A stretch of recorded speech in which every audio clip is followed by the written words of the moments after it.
Good evening, ladies and gentlemen, for our final round of the Octane Online Racing Duo Series. My name is Tim Gobe, and currently in the comms box with me is our wonderful broadcaster, Glenn Germain, and unfortunately missing at the moment, Cameron Thistleway, so we are hoping that Cameron can join us eventually, as we're currently going out for the first session of qualifying. Obviously, we're a dual series. We've got 3 different classes. That will be Pro, Pro-Am, and AMs. And the way we do our qualifyings for duos is that the AMs go out first. They have 10 minutes to set in their fastest laps. And after the Pro-Ams will go out. And then after the Pro-Ams, the Pros will go out for their bankers. Anyways, as we're currently looking at the Porsche of Jack Miller, currently on his out lap. Now, Jack Miller, not here last round, but definitely not a slouch of a driver. He's been extremely quick in the sprint series, and definitely not an AM driver. But obviously, since there's 2 drivers per car, the rating goes in between both drivers. So we know that Jack Miller himself is not an AM, but his teammate, the other Miller, his dad, Bruce Miller, is an AM in the sprint series, so they mix their skills together and decide a class for the both of them. So this is why they are AM class, as he's currently going through his first banker lap, currently going through Druids in turn 2 as he goes down towards Graham Hill. Now, with the first laps, you really don't want to be sending it a bit too hard. You just want to put a time on the board, so this is not going to be their fastest laps. Obviously, their tires still going up to temps. So, interesting thing about this race is it is mixed weather conditions, so we may see some rain coming in eventually. It doesn't look like it's going to happen this quali session, as it looks like it's going to be sunny for 30 minutes, so it looks like we're going to have a dry quali as he goes very wide there onto the grass, so that looks like this lap is going to be invalid. But that's okay, he's got basically about 8 more minutes to set in a lap. Track conditions, I just saw, are also green, so perhaps they've been practicing on an optimum track with a green track. There isn't as much grip, so it may have caught him by surprise. I heard that it's been raining towards the end of practice, so perhaps this is why the track is green now, but that's okay, as he goes around for another lap, as we're now looking at currently P2 in the AM Championship of the McLaren of Rudmus Min, currently being driven by Steve Lewis, as he goes for his first, not his first, yes, his first banker, as we currently have his first times of Ben Winton. I've lost the delta, so unsure what time that's at. I think it was a 24, if I remember correctly. Yeah, 24.8, closely followed by Igor Zavaga, 0.5 behind, and Brad Gosling, 2 seconds behind, currently holding provisional P3. So, already setting in fast bankers as Steve Lewis goes through the start-finish line to go P3 with a 25.5. If my math is correct, perhaps it's 25.6. Yeah, no, that's a 25.6. Sorry, my math isn't the best. But expect to see these times go much quicker, as now their tires will be up to temp.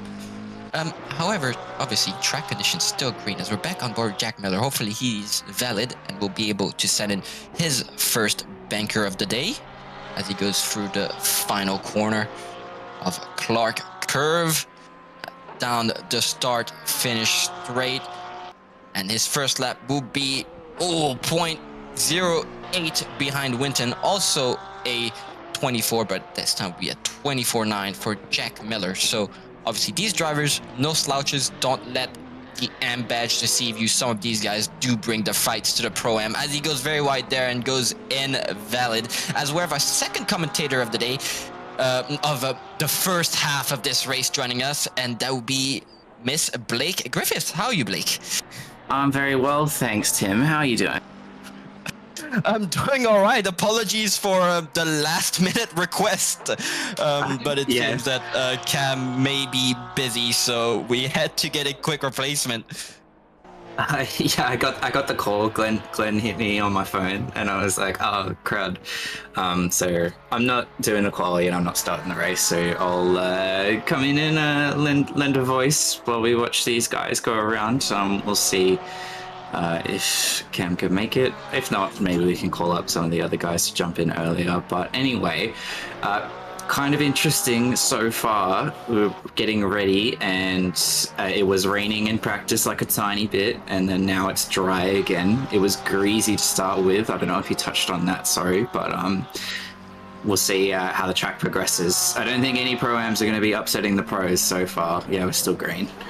Yeah, we're still green, and it looks like it's probably going to stay green perhaps towards the end of AM qualifying. Obviously, there is only, 5 cars on track, so it will take a bit longer for the track to go to fast conditions. Perhaps we'll see it at the end of AM qualifying.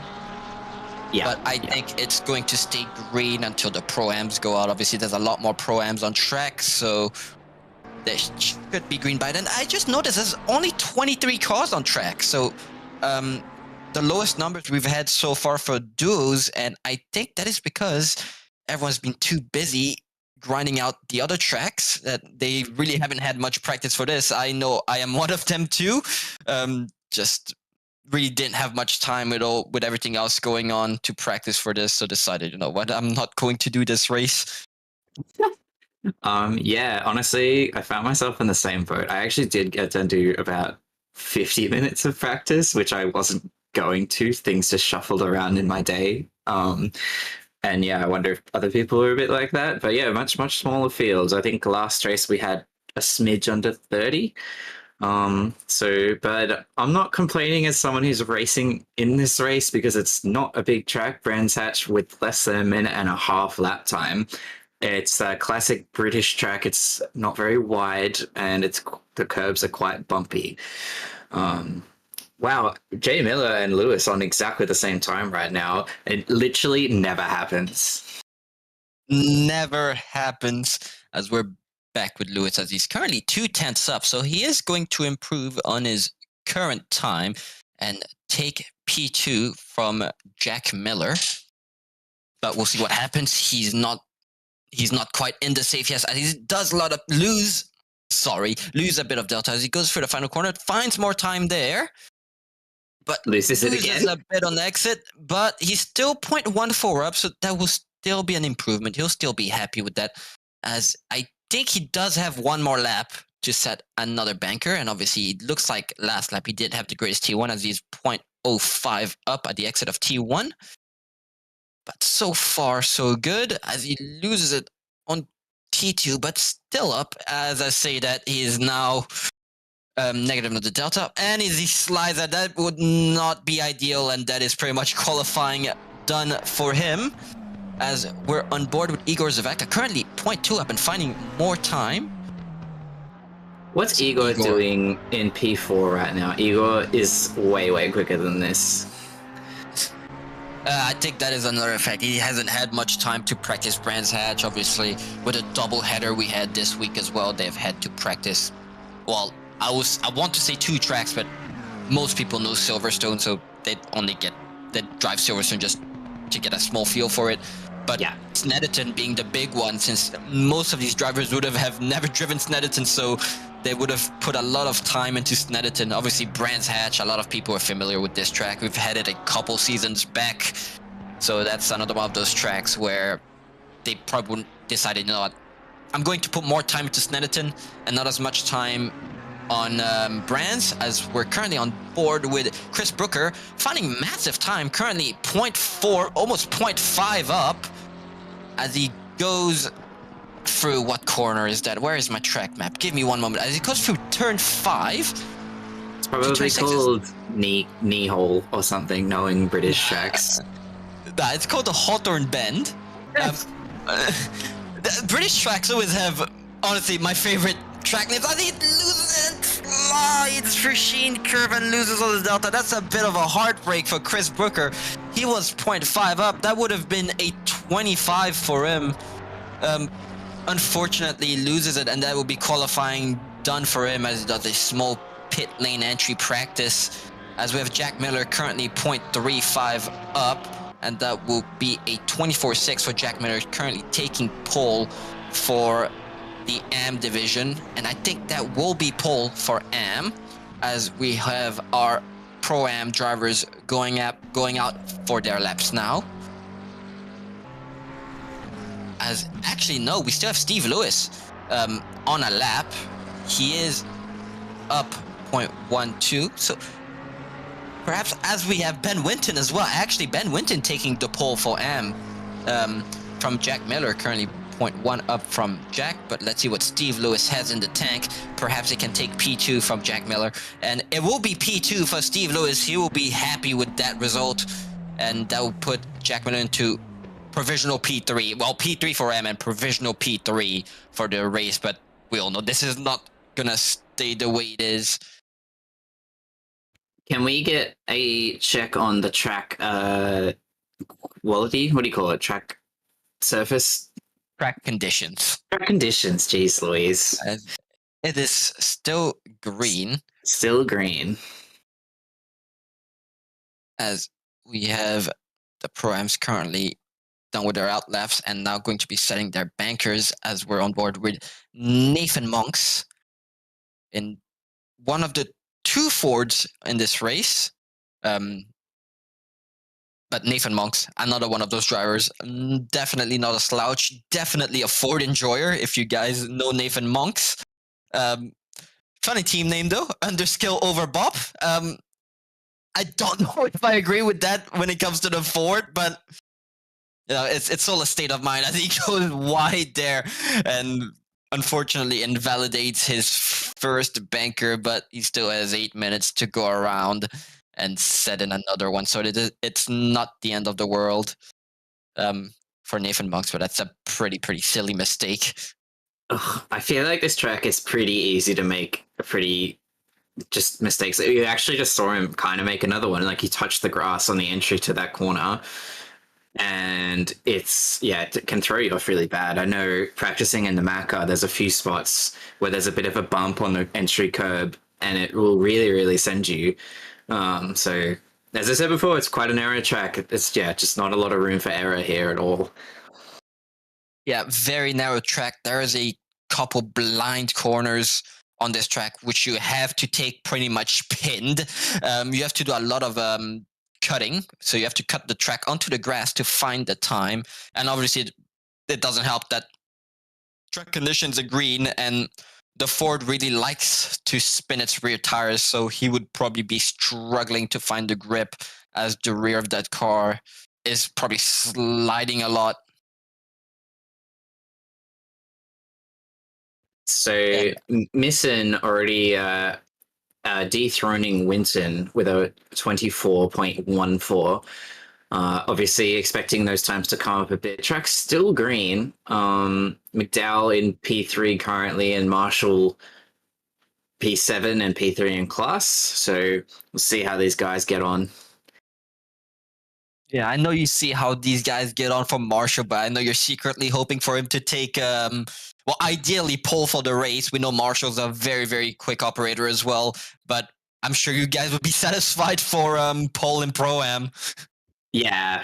I think, I mean, I'm not even going to hide it. I'm racing in this race and Marshall's my partner, so I hope he does really well. But I mean, there's no way that he's going to set a provisional pole time when the track's still green and the pros are still to come. But he'll do his very best. We've had a very tumultuous duo series, so I think we're just like pretty regular race would be pretty fine with us.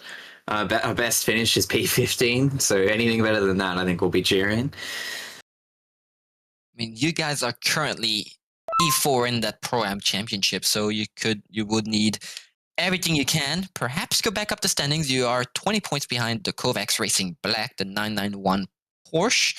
So ideally, you guys want to be as high as you can. As Misson still in the lead in provisional pole with a 24 flat, as he did go off track there. So unfortunately for him, that will be that lap will be invalidated, as we're back with Nathan Monks, only 0.06 behind Misson. Now, Missin's not a name we've seen here for a while, but everyone knows that Missin himself is a very, very quick operator. As we have Nathan Monks, again, invalidating his lap. So he will be kicking himself over that one, as he would want to be as far up as he can. But honestly, very surprised that the track conditions are still green. Surely I would have expected by now that they'd be fast, but we can't have everything. Yeah, it's we're also coming to the tail end of Pro-Am qualifying. It should be finished at about 15 minutes to go. So Nathan Monks needs to get a bit of a wiggle on. I mean, he's set a pretty good time as it is. Carl Johnson, I believe that is, just sneaking into P3, and Dylan McDowell setting a pretty good one. Marshall up 2/10 though. That's going to put him back into P3 for class. Very nicely done, Lucas. Appreciate it. Yeah, definitely good. So yeah, obviously 24 is not the best times you can get on the Brands Hatch, obviously, but with a green track, all these drivers will be struggling to find the grip.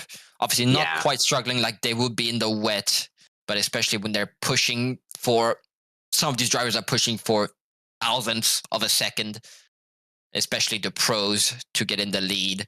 So obviously with the grip conditions right now, more mistakes are prone to happen. Yeah. Oh, a lot of big cut there. And yeah, he's paid for that one a bit, losing pretty much all that time that they had. And it's bleeding away from them as they make their way down to the final corner complex. Yeah, it's going to be dead level. Yeah. And I apologize for that. I called that Kovacs Racing black car. I called it a Porsche because I assumed with the number 991 it would have been a Porsche, but it's actually a McLaren, and we're looking at it right now. The McLaren of Carl Johnson, and I think he's driving with who is he driving with? Annie. I forgot Annie's name. I apologize, Annie. Scott Rushford. Yeah, there you go. I apologize, Scott. But yeah, these guys have been pretty quick all season. Obviously, Annie always driving with a different teammate. Seems like nobody wants to stick around with him. But nah, I'm just joking. But now he's driving with Carl Johnson. Now, Carl Johnson, a very quick operator himself. So that would be a very, very strong pairing. As Miss is still in the lead. See, missing a very strong pairing. Currently driving with Mike Crick, our amazing photographer. He takes all the screenshots we have for the enduros and the duos as well. So obviously giving him a shout out for that one. He does fantastic work, and he does a live stream. So if you guys want to support him a bit, you can hop in and say hi. The photos that he takes in this game are really, really fantastic. I think he also does it in real life. But also, I don't know if anyone doesn't know this, but Cricky is like the absolute #1 Nissan GTR tribe leader, cult leader, whatever you want to call it, enjoyer. So I hope it was a good race. I feel like every time I watch Crick, something's going wrong. Yes. We also have Nathan Monks now in the 23, so perhaps now the track's conditions have improved. That he's still up in the Delta. We're going to ignore that one. He's still up in the Delta, so I'm wondering if now the track conditions are fast, because all of a sudden he's finding a lot of time in that Ford. And nope, they're still green. I am flabbergasted. I am just eating my own words here.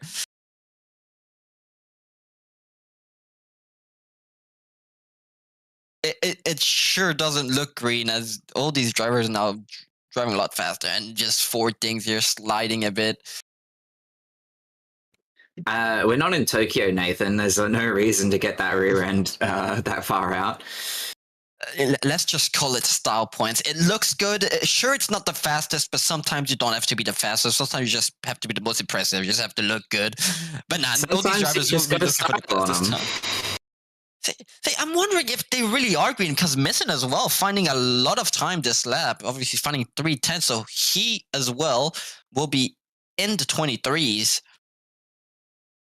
As long as he gets the final corner right. Loses a little bit, but nothing dramatic. He's still 3/10 up, so that will still be good enough to be in the 23s. He already was in 23s, and that's now a provisional fastest lap of a 23.637. taking back provisional pole, and I think that will be over pole for Pro-Am. Yeah, I think we've just got a couple of drivers doing their last lap.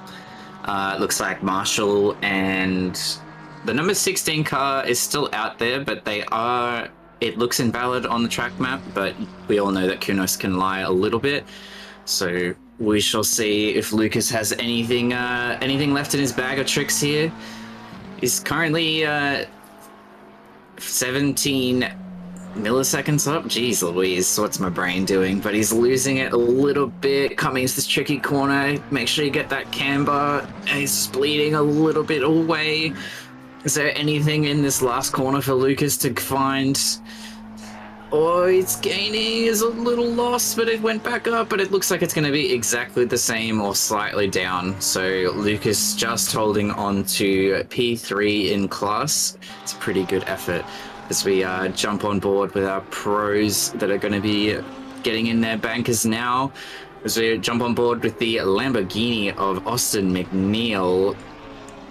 Just sending it down through and up to the hairpin. Track allegedly still green. Druids, is this corner really called Druids? Because there's a Druids at Alton Park, isn't there? Am I getting that mixed up? Yep, turn 2 here is definitely called Druids, and the turn 3 after that will be called Graham Hill Bend into Cooper Straight as it goes through turn 4 Surtees. That's a very important corner to get right because you get onto a massive straight there, and if you get a bad exit, obviously it ruins your straight line speed, and especially McNeil in the Lamborghini, he's going to want as much of that straight line speed as he can.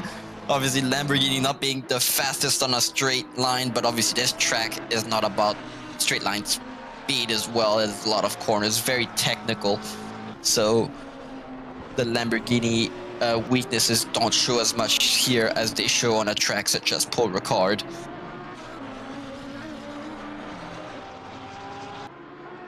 Yes, we're going to see our first bankers for the aliens of this split. Obviously, we have 8 pros in this race. Obviously, we've got McNeil, very, very quick operator, as he does the first banker, and his first banker will be a 24.397. I think it's jumped by Lucas Keys and Luke Johnson. Liam Hamilton sneaking up in there. Liam Hamilton sneaking up in there as well. Obviously, that's just their first lap. Their tires won't be up to tap yet, so their second lap is really where their true pace starts to show. Okay, just saying, at Alton Park, there is a corner called Druid's Corner. So I don't know what that's about with these British tracks, but it is a thing, and I'm not insane.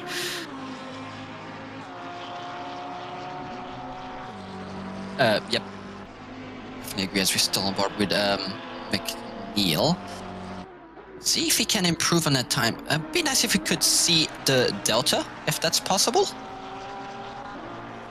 Just wondering if he's valid or not. And yes, he is, and he's finding 4/10 on this lap. Yeah, alrighty, now he's starting to cook. As he's closely followed by, I think that's the Porsche of Lucas Keys behind him. Also a very, very quick operator. A lot of these guys are just alien pace. I don't know how they do it.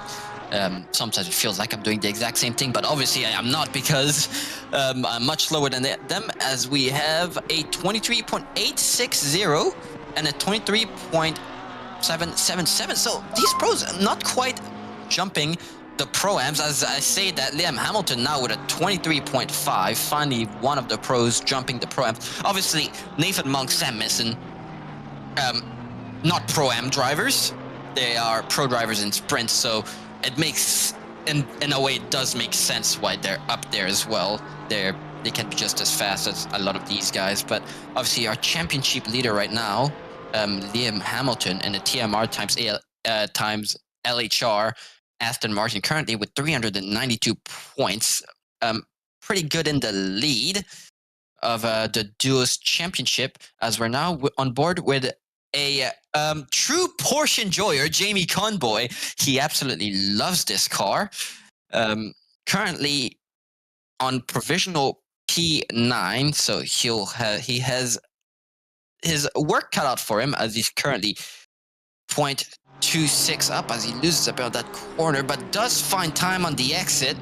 Never mind, that is the Aston of Liam Hamilton, currently 0.3 up. He does lose a couple hundreds here and there, but it's still an improvement and should be good enough for a 23.3, as he does lose more on the exit.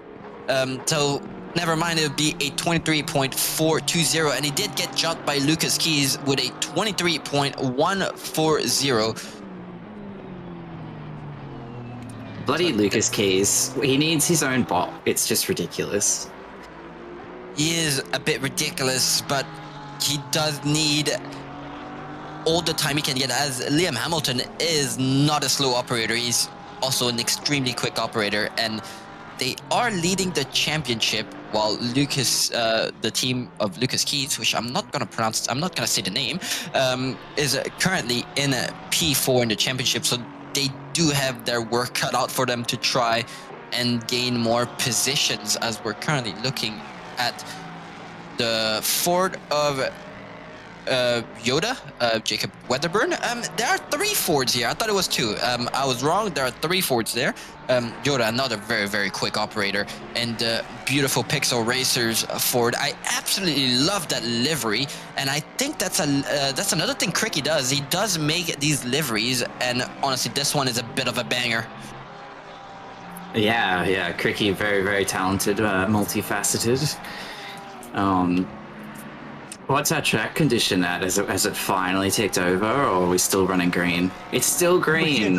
Still running on a green track. I've got a feeling Kunos is trolling us a bit here. Yeah, I don't know if it's actually green. It might just be a bit of a spectator thing or something like that. I mean, let me consult my speed spreadsheets.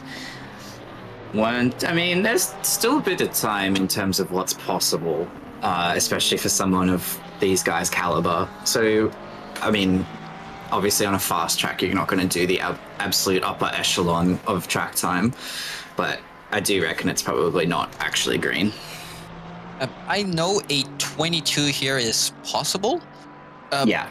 I've seen people get very close to 21s as well. Yeah, it looks like pretty much the absolute upper echelon, is about like 21, like a high 21. So these guys are a little bit off that still, but I mean, Lucas Key is going plenty fast enough right now for P1.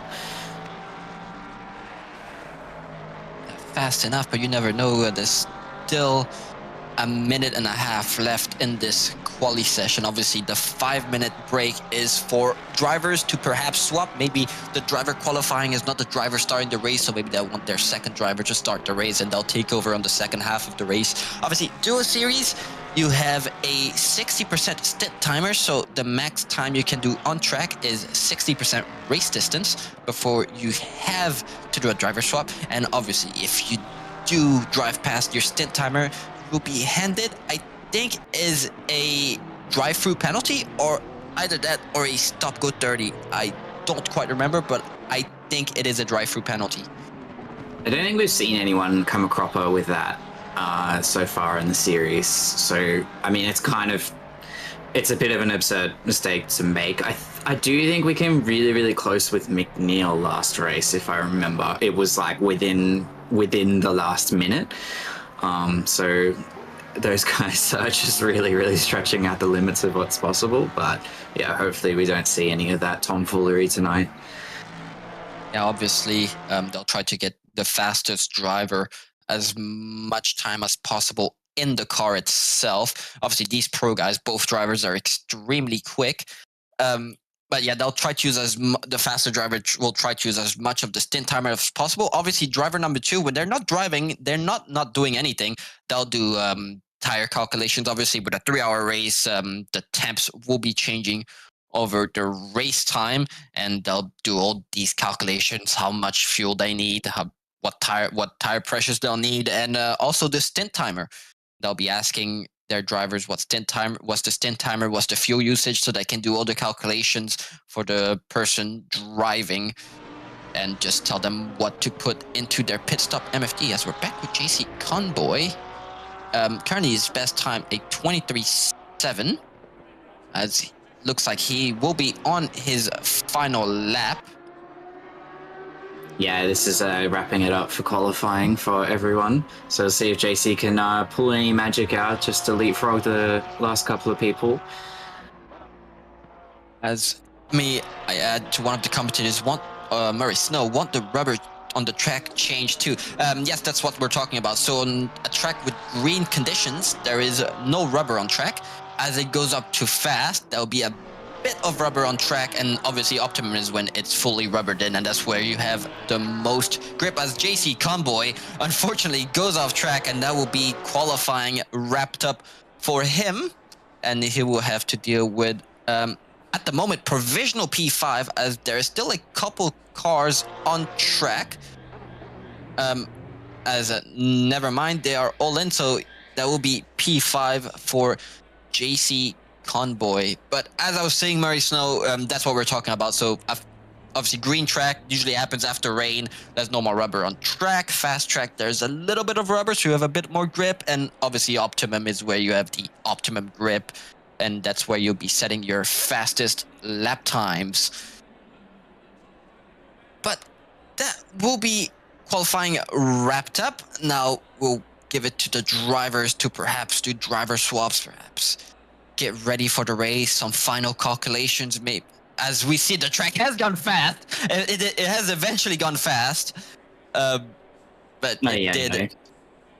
No. As again, another comment from Mercer, does it change visually on track surface? Yes, it does. It does indeed change visually on a track, and in fact, sometimes on an optimum track, some people do use the rubbered in lines as brake markers. So obviously, if that's what they're used to on a green track, their brake marker will be gone. It's something I don't love doing myself because of that. Like, what if it's gone? Then you're kind of screwed. You're not racing, mate, and you're leading the AM class. What's happening? I don't know. It's not ready. We had a bit of a disappointing Red Bull ring. We trained so hard, so I'm not gonna say the motivation is right up there. Gonna be honest, but yeah, it was nice leading AM. But looks like with only 22 cars on point, and the top two only need P22. In fact, I think P2 and M only needs P24 to get the lead. So it's over. It's okay. It's virtual championship points. We're here to have fun. That's what they all say when they lose the championship. But for now, I'm going to graciously bow out and hand over to Cam Thistlethwaite, who will be taking us through the first half of the race alongside you, Tim. So best of luck. Thank you very much, Cam, and I'll catch you guys later.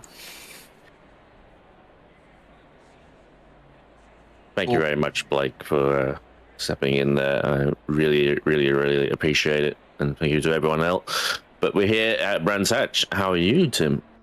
I'm good. I was starting to miss you a bit, Cam. Not gonna lie.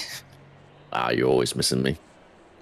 All right. But, as we obviously have qualifying wrapped up, so I will say the top 10. So currently on pole position is the Porsche of Lucas Keys, closely followed by Liam Hamilton in P2.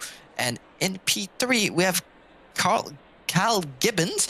So they're one of the teams that decided to do a driver swap, closely followed by Mike Crick. So that team as well, Sam Misson did do the qualifying, but it looks like Cricky will be starting the race.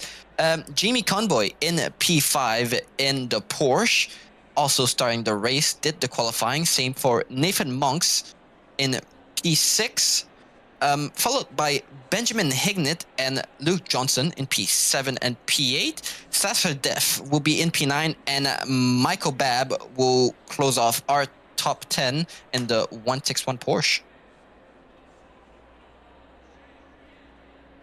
It's very gracious of the 23 car to throw in Mike Crick right here up in P4. Not saying he doesn't belong there, but he's got a lot of work to do here at the start, and it's going to be a fascinating start, I have to say. Brands Hatch is a notoriously difficult circuit to race through cleanly, and granted, we've still got 20 cars.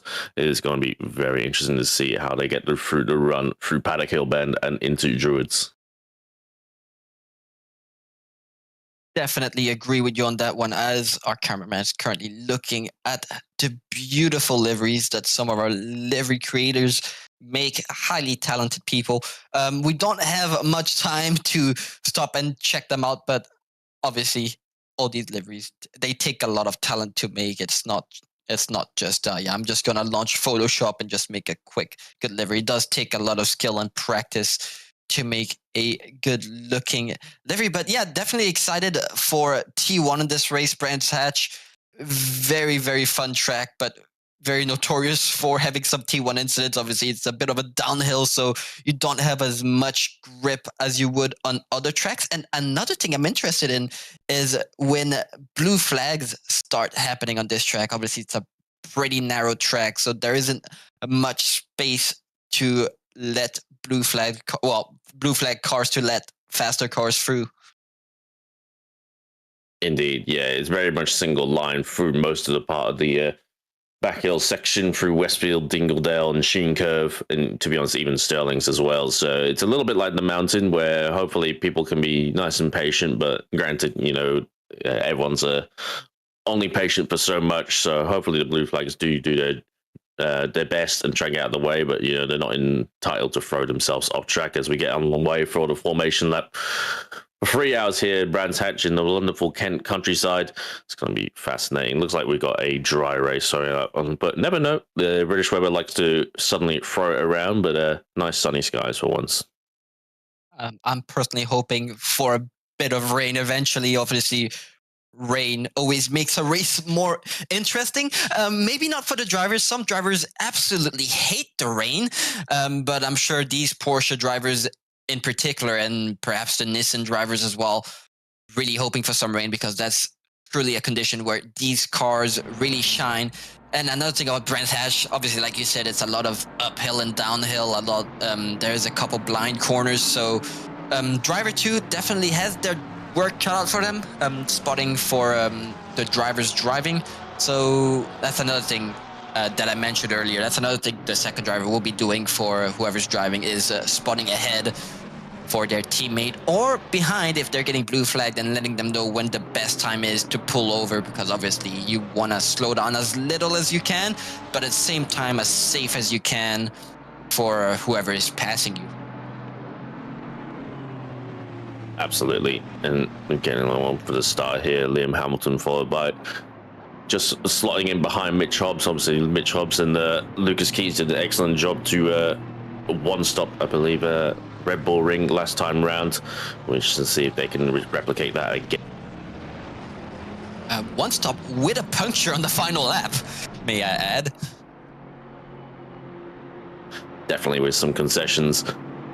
They're getting out for double file underneath the Clearways Bridge and through the last part of Clark Curve.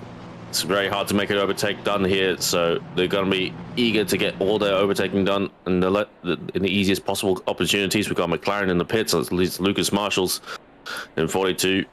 It's around at 2x2, and they're waiting for the green lights. The race start has initialized. It's not green yet. They're still holding. Green, and they're on the way right there. And we're already jockeying out with the blue Porsche of MRT ducking out. But it's a good start for Mitch Hobbs, followed by Liam Hamilton and Callum Gibbo. I believe Cricky there on the threat slightly from Jamie Conboy. It's got up the inside. It's alongside in 2x2 and going on else so far into I believe in 30s right there. Nice job so far from Mitch Hobbs. Yeah, that was a pretty clean start. A lot less contact I was expecting. A bit of door banging here and there, but that's to be expected on lap 1. And I did notice, Luke Marshall in the pits. That is very unfortunate for them. Perhaps they forgot to press drive, as we have a car at the back, looks like has spun around. But now that McLaren of Luke Marshall definitely has their work cut out for them, as they're going to desperately try to catch up with the pack. Obviously, it's not going to be too difficult for them to catch them, as obviously the pack will be fighting, so their lap times will be a bit slower, but obviously that's not where they qualified, so they still have got a bunch of cars to get through, so it's still a lot of work to get back to where they were. Yeah, I believe that's Dylan McDowd in the 400 car that went for a spin, but it looks like they've gotten going again. As Blake Griffiths in the 42 gets into the car and I believe is already circulating out there with Lucas Marshall. It's side by side with the McLaren, the GIO car, and the Mustang. I believe that I have Nathan Monks between them, Benjamin Hignett also up ahead. And the McLaren gets up the inside. That's Luke Johnson, and he does take the position away from Nathan Monks, and they have to stay underway as Matt Nippers in the other MRT Ford is coming up the inside as well. But Nathan Monks holds it around the outside, getting also close, almost a little bit of rubbing between the two of them. The Porsche behind them is going to be eagerly watching this of Chris Murphy as the 200 cars to go a little bit wide. Hopefully he doesn't get a track limit from that and is not going to get the position here surely around Surtees corner this time around. Yeah, that track limit in the early stages of the race is definitely not what you want. I have been asked by people before that if they go for their pit stop and driver stop, do the track limits go away? No, they don't. So they are going to have to be careful about them. Obviously, they don't want track limits at all. But especially in the early stages of the race, it's a long race, a 3-hour race. So getting track limits on the get-go is not ideal, especially if they do end up getting 3 track limits. These drivers will probably start driving a bit more safely, which means their pace will drop down a little bit. You do not want a DT over on any track, actually, but obviously this track, not the biggest pit lane, so it's not the end of the world if you do end up getting a DT, but obviously you want to avoid getting one anyways. Yeah, not the longest pit lane here. I did see Toto going a little bit wide previously and looking a little bit squirrely, but we'll come back to Liam Hamilton, who has taken the purple lap. It's still giving Mitch Hobbs everything to think about and isn't too far behind. I think as long as they keep the wheels on the red and white curb on the exit of Surtees, sorry, not Surtees, on the exit of Graham Hill Bend, they are A-okay to get away from track limits. Granted, yes, there's a short lane pit lane here, but it is a short lap time, so the more lap time you lose, the more chance you go and going a lap down, which is a death knell pretty much in any sort of enduro race. We're interested to see how Mitch responds from Leah. Yep, definitely agree, as it looks like these two are starting to build a bit of a gap to the cars behind us. We have another car that looks like the 959 of the Rutema Spin team. So unfortunate, unsure what happened there. Perhaps there was a bit of contact, but as I see, the name has changed, so that's another Kunos thing. I thought Luke Marshall started the race, but it looks like Blake Griffiths has started the race. Obviously, Blake starting commentating with me, so she wouldn't have much time to get in the car and get ready to drive. So it probably was a last-second thing. But yeah, as Mitch Hobbs takes the fastest lap from Liam Hamilton, obviously these drivers are going to want the fastest time, as it does give them an extra point in the championship. And perhaps towards the end of the race, that extra point could mean winning or losing the championship. Excuse me, it was 3 points. My bad.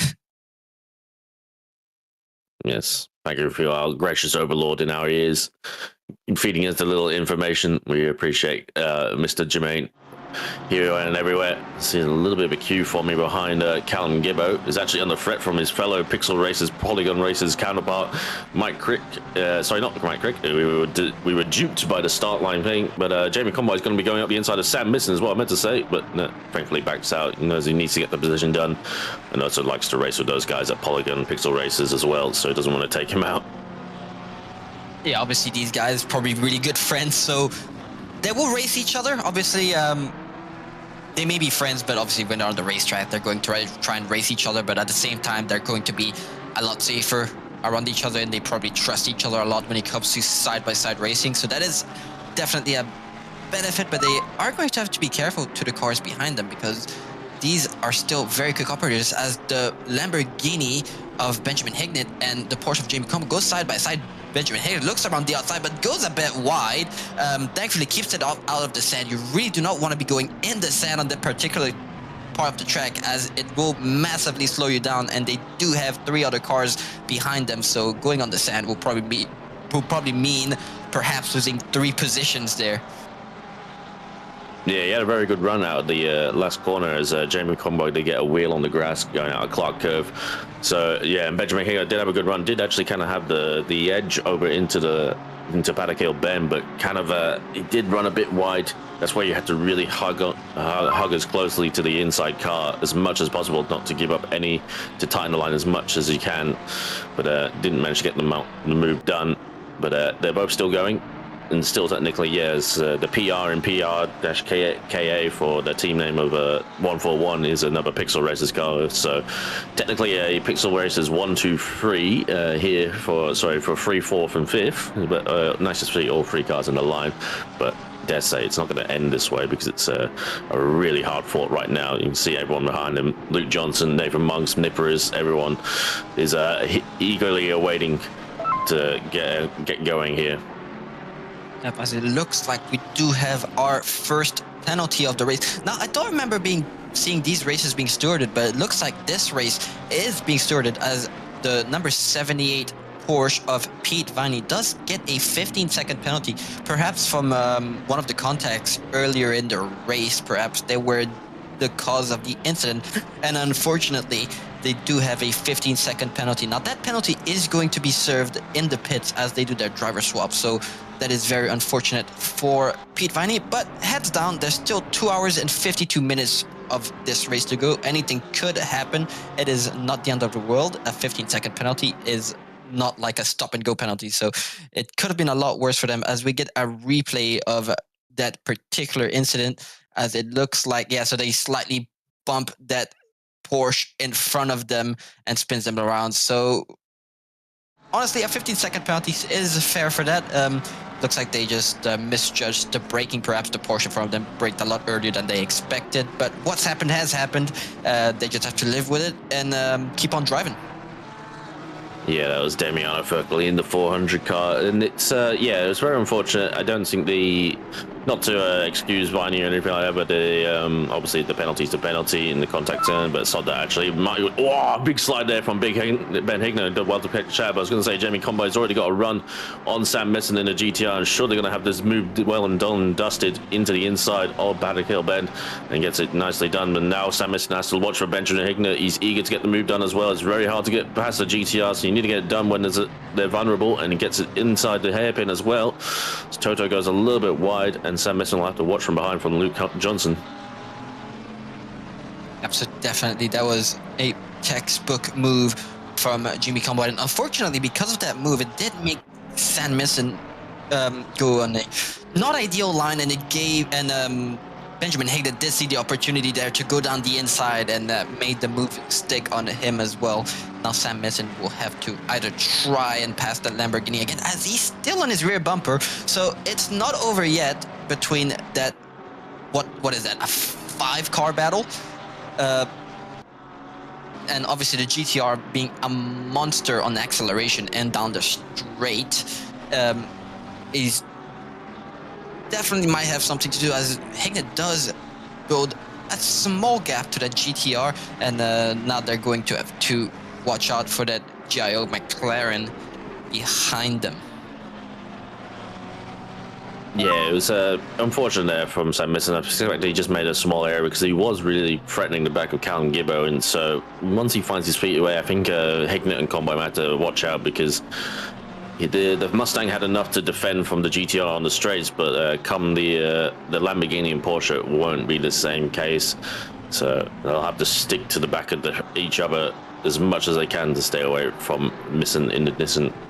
But going well now into Graham Hill Bend and into Surtees, obviously where the GTR kind of is prime through here on this little back straight. Does have great acceleration. Scene 42 is yellow, but it looks like they're going out again. But Combo already all over on the back of Callum Gibbo is really kind of giving the leaders quite a bit of a gap. Nothing to stay away from Gibbo is our recent LMU winner. He's won 2 out of 3 rounds in our LMU race, enjoying his Cadillac, likes a big V8, but no different here, but is not at the same level of these guys. There's a 141, and the Porsche is all over the back of him. But yeah, it is very much a single file circuit. So as soon as you kind of break away or make a mistake here or there, you know, or you get overtaken, you kind of find yourself losing more than one position as Callum gets very wide and a little bit squirrely on the exit. I'm hoping these guys are able to look after their tires as well, because it is quite a bit of a tire killer as Brands Hatch.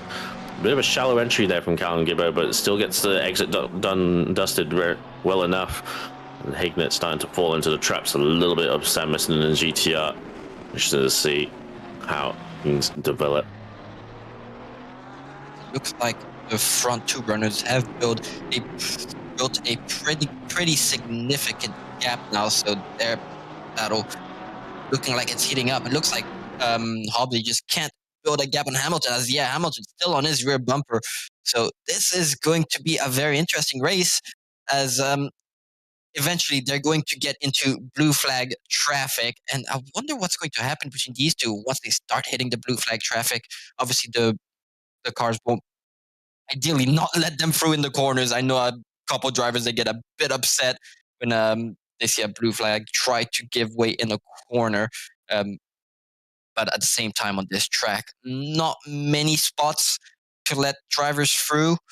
But I think we've got a pretty heated battle in front of us about to happen. As it looks like Hamilton does have the slight pace advantage. However, it is not easy to pass here. So as long as Hobbsy plays his cards right, he should be able to hold the lead on Hamilton.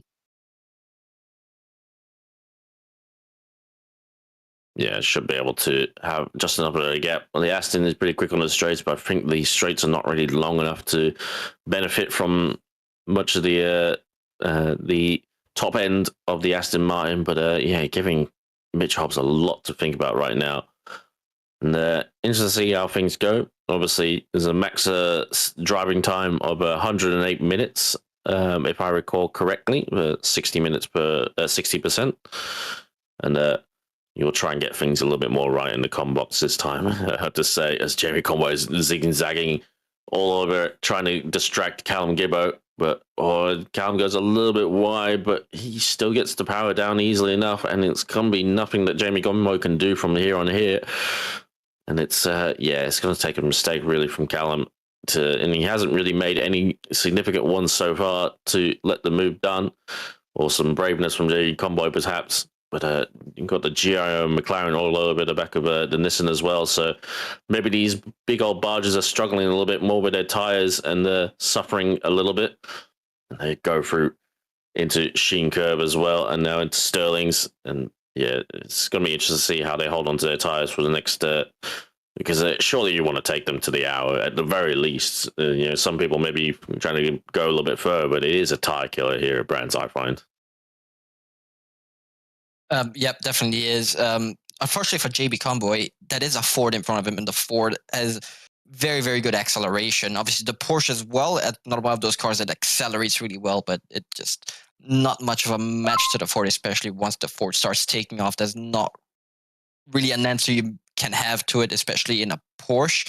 So it's very interesting to see a bunch of different cars in a line. So we all see the strengths of each car. Obviously, cornering, not exactly the Ford strength. That's why the Porsche is very good, which is why that Porsche can stick to the rear bumper of that Ford. But obviously, now they go through turn 4. There's a long straight, and that Ford might start building a small gap. However, that Porsche is very much in the slipstream of that Ford. So not really building a gap there. The slipstream definitely helping that Porsche out to keep up with that Ford, and also the Lamborghini in the back. Another car that's very good, has got very good handling, very nice to drive, as Jamie Convoy tries to, not do a move, just showing his rear bumper to the Ford of Gibbo, just like, oh, hey, I'm here, just so you know, and hoping to push Gibbo to do a small mistake, giving him the opportunity to get past. Yeah, notice that Gibbo likes that shallow entry into a Clark curve, and Jamie Conway trying to do everything he can to distract Callum Gibbo. Oh, it's Benjamin Higbat's really wide. It's going to say, look like it might maybe go for a spin as well, but does keep it straight, and he's going to be under threat from missing. But God, he just gets away with it. Thankfully, he had a little bit. He had like maybe half a second to the GTR, and I think that saved him from losing the position there. As hopefully those rear tires are really not starting to show their age, and he can get back on top of things in the Lamborghini. But I was going to say, yeah, the Mustang, yeah, like Gibbo likes that shallow entry to the Clark curve, but I think that's also kind of because you don't have the same kind of rotation that the GTR. Oh, I think the actual GTR has got past the Lamborghini. Oh, I said nope, I take it back, and he's actually going to be passed now potentially by Luke Johnson. Nope, take that back as well. It's all still line formation here, no deviating from the script, everybody. Yeah, but now it's starting to get really interesting in that pack. So we'll see what starts happening. But with that mistake from the Lamborghini, it looks like the Lamborghini is now out of the slipstream of that Porsche. So perhaps these two drivers in front are gonna manage just maybe fly away into the distance. Hopefully they don't do a mistake. If they do a mistake, they'll give that Lamborghini a chance to catch back up, because obviously these drivers very, very quick.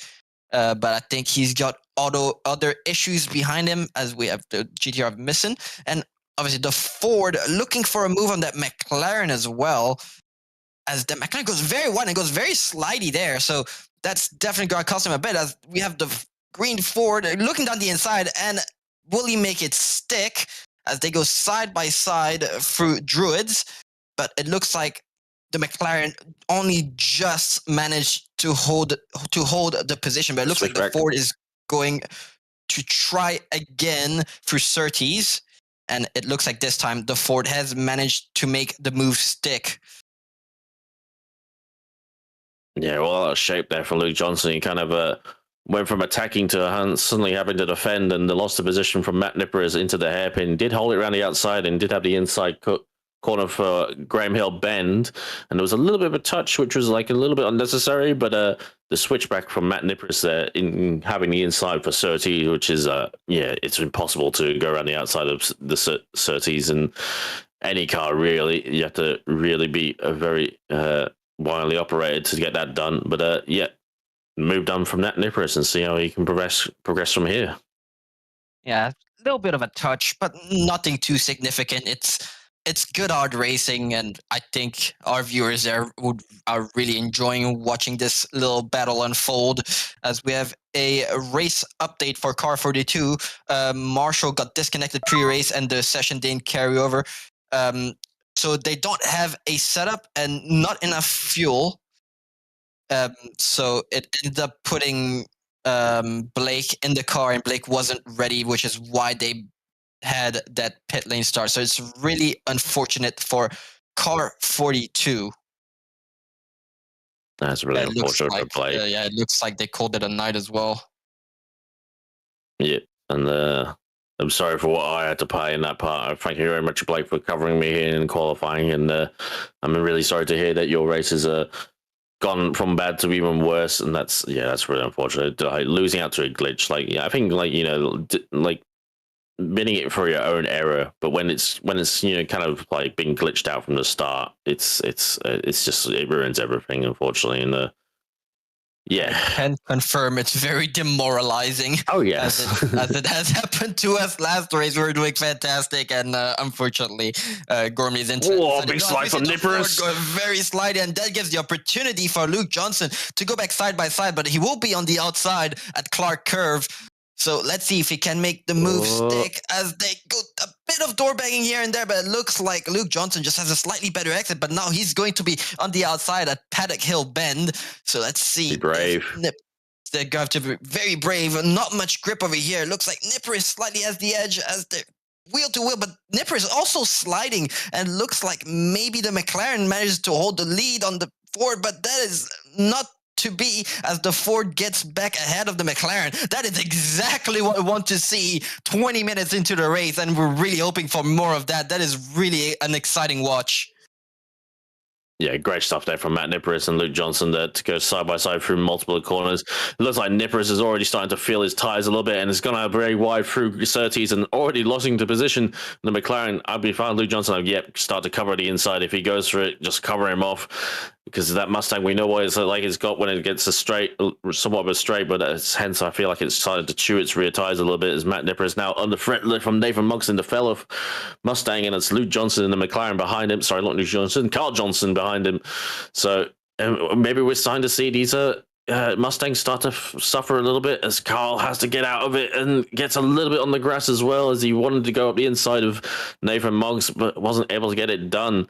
So yeah, we're seeing a few Mustangs with a few slides now, and I don't know if it's related, but they're all in the same car. So I've heard it's pretty much a rear tire chewer. So it's gonna be interesting to see if these guys can hold on. But that's unleashed Luke Johnson now, and hopefully can get back up to the back of Sam Misson.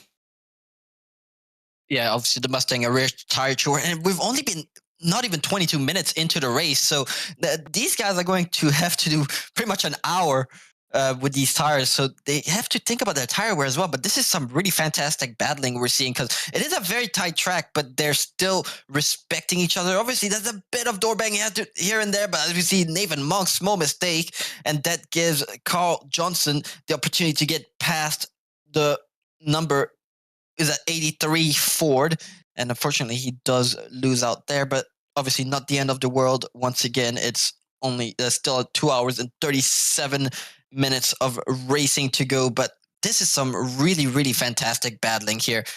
Lots of respect, a bit of door banging tends to happen on a tight track like this, and sometimes that's the only way you can really get past.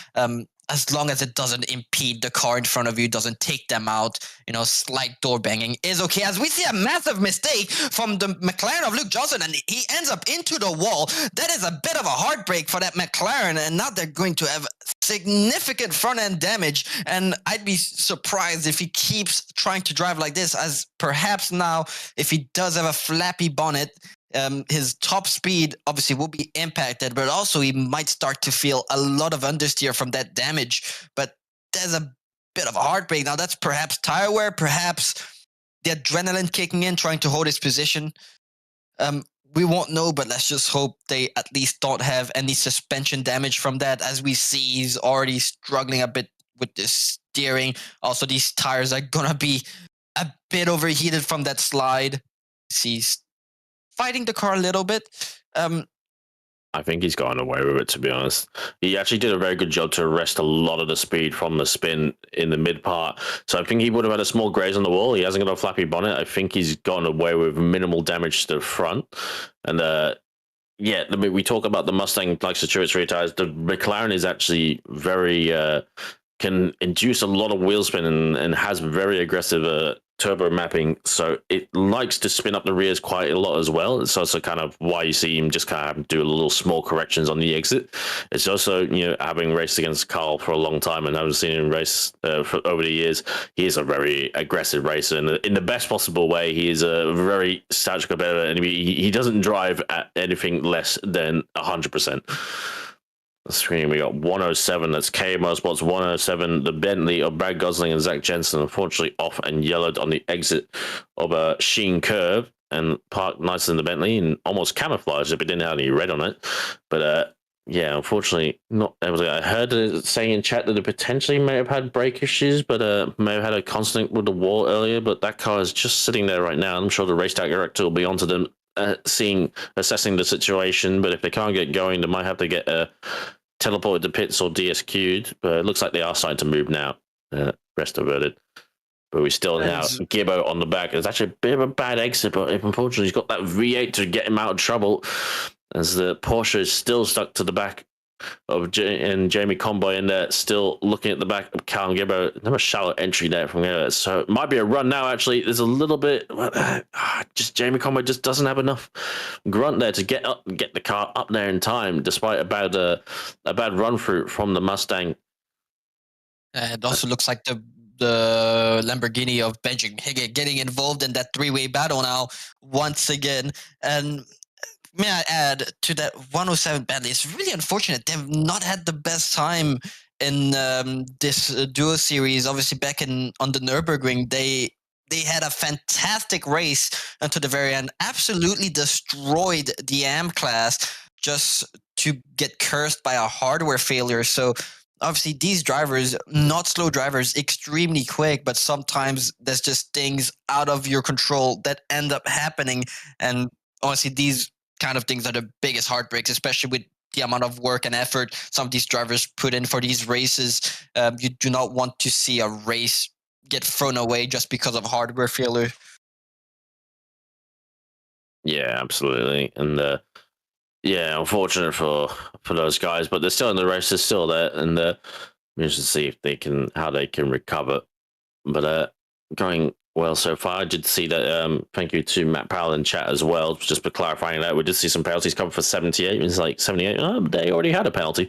It was actually incorrectly entered, so it was a 15-second when it meant to be a 10-second. So it's been cleared, and that's why they've been given a 10-second now. Yep, so that's good to see. I'm sure they'll be happy with that. Anytime any change to your penalty, if it's like softened a bit, means they spent less time in the pit lane, and that means they have 5 less seconds to find to get to where they were. As that Mustang once again gets a bit slidey for Sterling's, and that just gives just a little poke here and there from Jamie Conboy as he tries to look around and not looking down the inside, but just doesn't really have an answer for the power of the Ford, so he won't be able to make a move stick there. But these little mistakes, eventually, Jamie Conboy probably waiting for perhaps one of these little mistakes ending up being a bit of a bigger mistake, and that just gives him the opportunity to get past. Obviously, he's probably noticing that that Ford is making that same mistake at the same corner, so he might be waiting for that particular opportunity to get past the Ford. Yeah, he's clearly got the pace, Jamie Conboy, over Callum Gibber, but yeah, unfortunately, just the way the yin and the yang goes in GT3 racing, that you just can't get past right now. And Callum Gibber is doing a good job to not give away too much with his small errors that he loses the position and has allowed the leaders a 14-second gap. So it's really going to be hard to everyone else to make up that gap if they do get past the Gibbo in the Mustang. I was wondering if Jamie Conboy might have gone on a track limit there, as he did cut a lot of sheen curve entry. But seeing how things go, and get a little bit of a bad run through Sterling's and a little bit under threat from Benjamin Hignett, but should be a-okay from here. But interesting how these guys are going along, and Sam Messon and the GTR still there, still ready to pounce as well. So keeping everyone in the fight somewhat.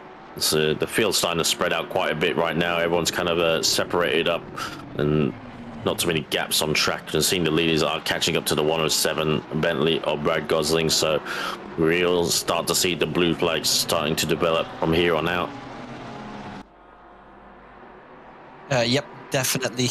So that 107 is going to have, obviously as long as if they're not shown the blue flag, they don't have to move on to it. Once they start getting shown the blue flag, once that once that car in P1 starts getting within that 1 second of the 107 Bentley, that's when that Bentley is gonna start getting shown the blue flag. So right about now, and he slows down a lot. I don't think Mitch Hobbs was expecting him to slow down that much, and he had to react a bit to that. So I don't think he'd be too happy with that one.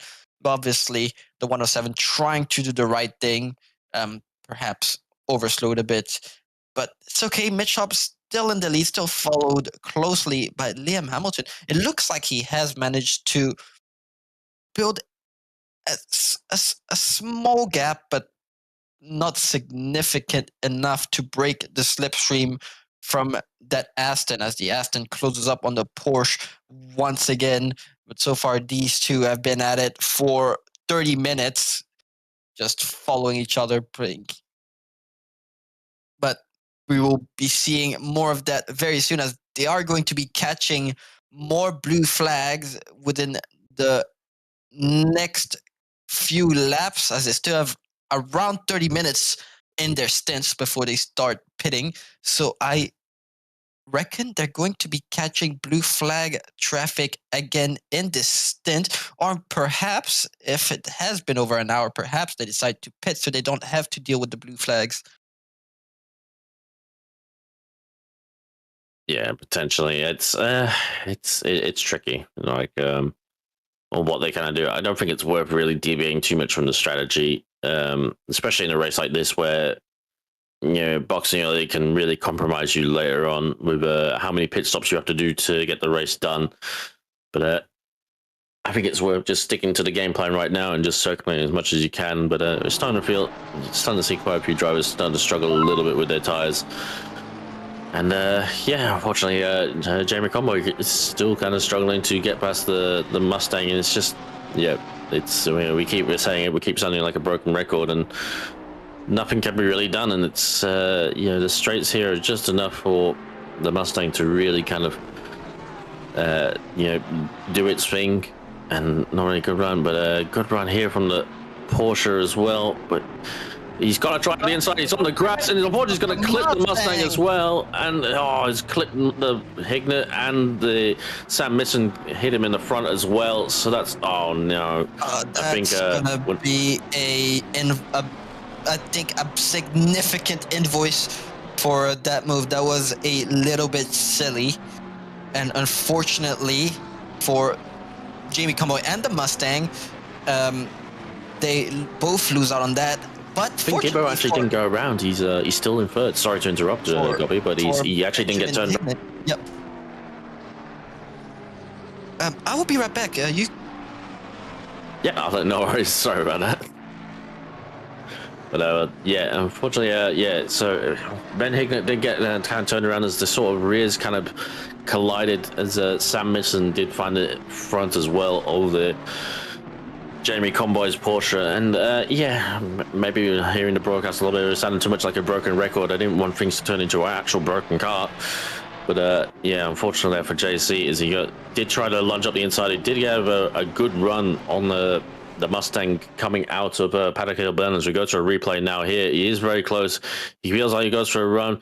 He goes and brakes late, but he goes onto the grass. He thinks that the Mustang's going to turn down on him, and unfortunately clatters the inside, turns himself, doesn't turn the Mustang, and then unfortunately gets hit by Sam Misson, and then also hits the Benjamin Hignett as well. I don't think he really is at fault for those two secondary contacts. He kind of did his thing, hold his brakes.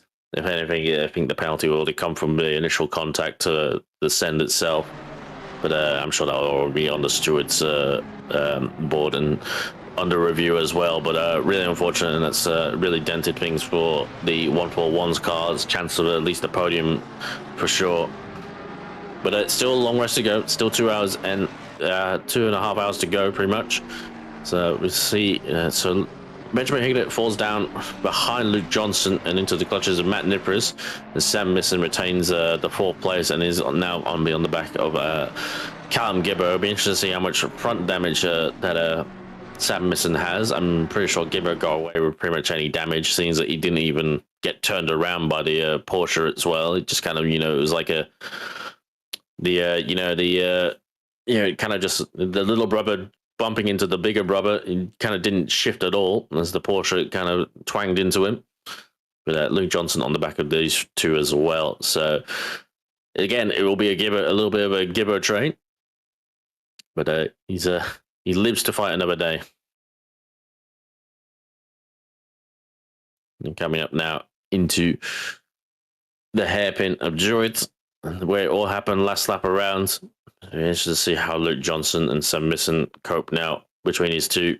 We did see for a large part of the early part of this race that Sam Misson in the GTR was kind of he was the lead car behind Gibbo for a long time and was struggling to make the move done as well. So it wasn't just it's not just Jamie Comboy who is struggling. It's pretty much anyone who's been behind this Mustang is really had their work cut out.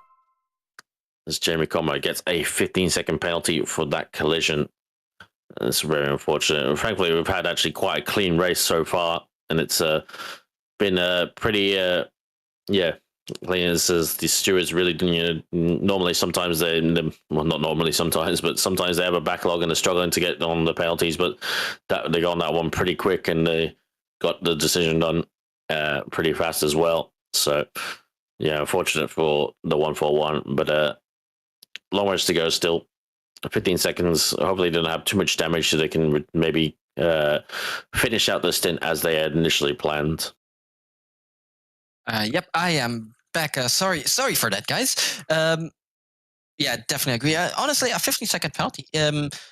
Not as bad as I expected. Honestly, that was a pretty significant incident.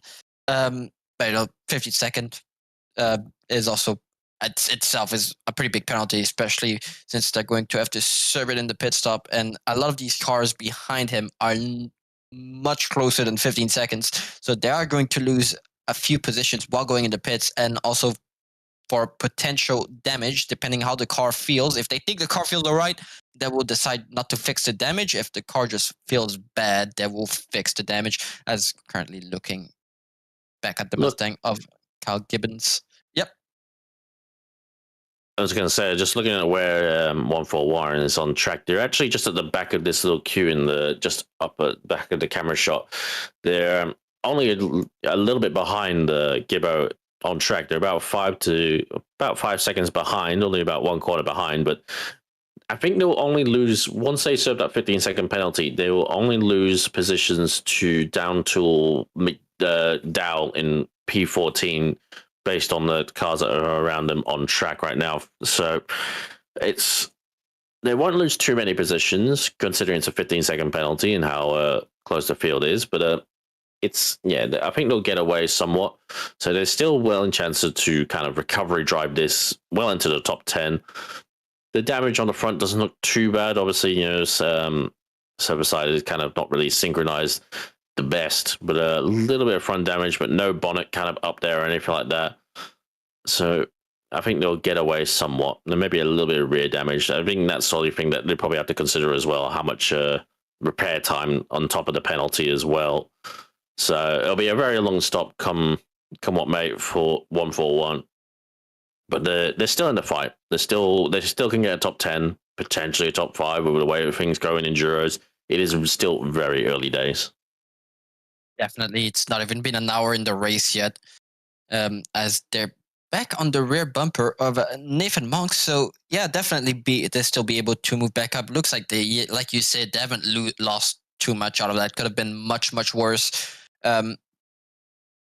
Looks like the Mustang of who was it? Was it the Mustang of Gibble that got hit? Nah. Yes. What they were going for a move on Gibbo into the hairpin. Yeah. So the fact that Gibbo is a P3 looks like Gibbo has gone out pretty okay with that one, honestly. They may feel the damage on the rear bit. The car might be a bit more slidey, but it's nothing too dramatic. They can still manage to hold that GTR behind them. Obviously, this track, like we said multiple times now, very hard to pass on, so they can still do something about that. They will not be fixing their damage, most likely, just so they don't lose time in the pit stop. But yeah, there's still 2 hours of that race left, 2 hours and 21 minutes of that race left, should I say. So anything could still happen. Jamie Conboy could still completely move out the field. So obviously, that's a pretty significant gap to the leaders in front of them, actually. We see Gibbo in P3, but the leaders are pretty much a whole sector ahead now. So obviously, Mitch Hobbs and Liam Hamilton on a league of their own at the moment. Yeah, very much so. And nothing to take away from Gibbo, but he has been a little bit of a cork in the bottle and kind of suppressed a lot of the rest of the field. So I think that gap wouldn't be as representative if the Gibbo wasn't where he was. But nothing to take away from Callum as well. He's done a very good job to stake his claim. Obviously, the 2 up ahead, Mitch Hobbs and Liam Hamilton, have just been in the upper echelon of this race and really kind of put in a fight. Mitch Hobbs has pretty much had the Aston Martin within a car length or two this whole race and hasn't cracked somewhat and done a very good job so far. Obviously navigating a few blue flags here and there. But going to be interesting. It's obviously nowhere near enough for a pit stop, but it'll be maybe about half a pit stop lead over the rest of over down to P3. I'm not too sure the transit time here. Obviously, it'll be 30 seconds to change tires. Will they change tires? There's all that old debate as we kind of try to second guess things a little bit when in the com box. because potentially they will stop for the stint, but they don't necessarily have to change tires. But most likely they will do here because it is quite hard on tires, unlike Austria last time around, where you could get away with running the tires for longer than 60 minutes. Here, I doubt that'll be the case. May I add, if they do have a driver swap, if they do end up swapping drivers, their pit stops will be 30 seconds anyways, and adding tires on top of that does not add to the pit stop time. So if they unless they can serve a stop, but they don't have to change tires. So exactly what they did last time around was Mitch Hobbs. Mitch Hobbs did all his driving time initially, did a stop. I don't think he took tires either, so it was actually a shorter stop because they just did fuel, kept him in the car, got his driving time done, and then handed over to Lucas Keys. Yep. But also, I'm wondering if they'll be able to do the single stop strat in the Porsche on this track. Obviously, this track being very small, I wonder what the fuel consumption is like for that car. But we've seen the Porsche do single stop strategies in the past. We've seen it obviously at the very first round at Suzuka, where a lot of the Porsche drivers managed to make a single stop work. So I'm wondering if that's also another strategy they might be going for. I think it's possible, but especially with Liam Hamilton on his gearbox like this, he'll be trying to push that Porsche as much as he can. So I don't think they'll be able to do the single stop, but these drivers have proven me wrong before, and there's a good chance they'll prove me wrong again today. Yeah, I'm not too certain because they didn't manage to pull it off at Austria either. So I think a few changes might have been the case. Granted, Austria is a little bit more full throttle than around this place.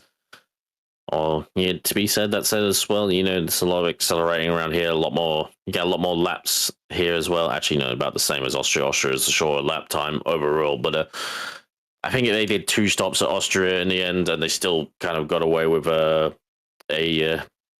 apologies, what's it called? A penalty for not penalty, a puncture at the end. So they definitely kind of got away with things there a little bit, but I'm not sure it's going to be the case here because I'm not sure the rear tires will hold. This is a very hard track on tires. Yeah, definitely agree. We'll see how they respond. Yeah, we've been seeing already 20 minutes into the race. A lot of these drivers already starting to struggle with their rear. So I think that we'll be taking tires for this race as they are coming across a couple of blue flags now. Now, I don't remember these blue flags being that close. So perhaps these 2 cars in front of them decided to pit. Perhaps they decided to do a little splash and dash. So maybe a couple of cars here and there as they take the words right out of my mouth, as one car does go in the pits. So perhaps they decided not to get involved with the leaders, decided, now it's a good time to pit. But the McLaren has decided to stay out. So now they're going to have to deal with Mitch Hobbs and Liam Hamilton, obviously wanting to get through as fast as they can. So they're probably going to move over right around here somewhere, as the blue flags will most definitely be waving at them now, as they decided perhaps, I think, on the long straight is where they will move over for them. But now they're starting to be in the way of Hobbsy, obviously impeding him a bit. And as they decide not to move out of the way quite yet, not really lifting out throttle, as finally they managed to let Hobbsy through. That was not ideal, but I don't think there's much to critique there. I don't think they really lost any time, to be honest. It wasn't that bad either. Yeah, I think, to be honest, you don't have to jump out of the way as soon as they get to 1 second as well. Generally, but it also kind of depends on the drivers as well. And obviously, some can judge it better than others. I wait until they get around 0.7. Because 1 second is still quite far away. At certain tracks at certain speeds, 1 second could be like 4 car lengths. So it's just like, are you really close enough to really even get past at that point? But it's like, there's a fine art to judging it. And Neil Hayden's kind of probably could have gone out a little bit earlier on that straight. I think that was the only thing that's worth critiquing there. But he didn't, just kind of lose a second unnecessarily by jumping out of the way straight away. And the straight was probably the best place for him to do it. Yeah, definitely agree with you on that one. And like I've said earlier, they're going to want to move out the way for as little as possible, lose as little time as possible, because they've also got a race of their own to partake in. And obviously, it looked like they were battling with that Ferrari that went the pits. So obviously, uh, the more time they lose, the more of a chance that Ferrari would have to undercut them. Um, but yeah, now these two didn't really seem to be impeded that much. So it's not like he did something wrong. Perhaps could have been a bit quicker, but yeah, he's got his own race and he's also focusing on his own race and doesn't want to lose time to the leaders.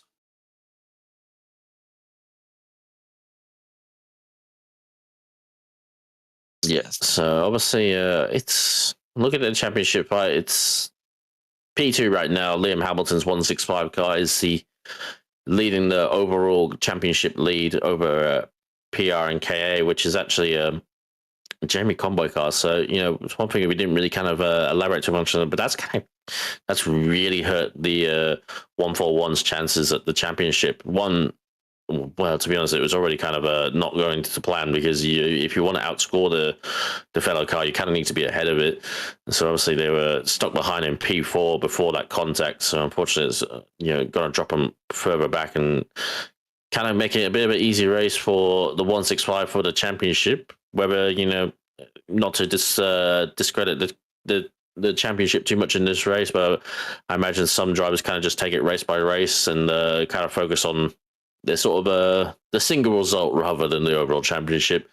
Obviously, everyone has their different approaches, but 165 and the Aston Martin looking good to secure their championship. They already had a bit of a lead over the 141, but surely going to be no under threat from now on. But still, 2 hours ago, everything could change still.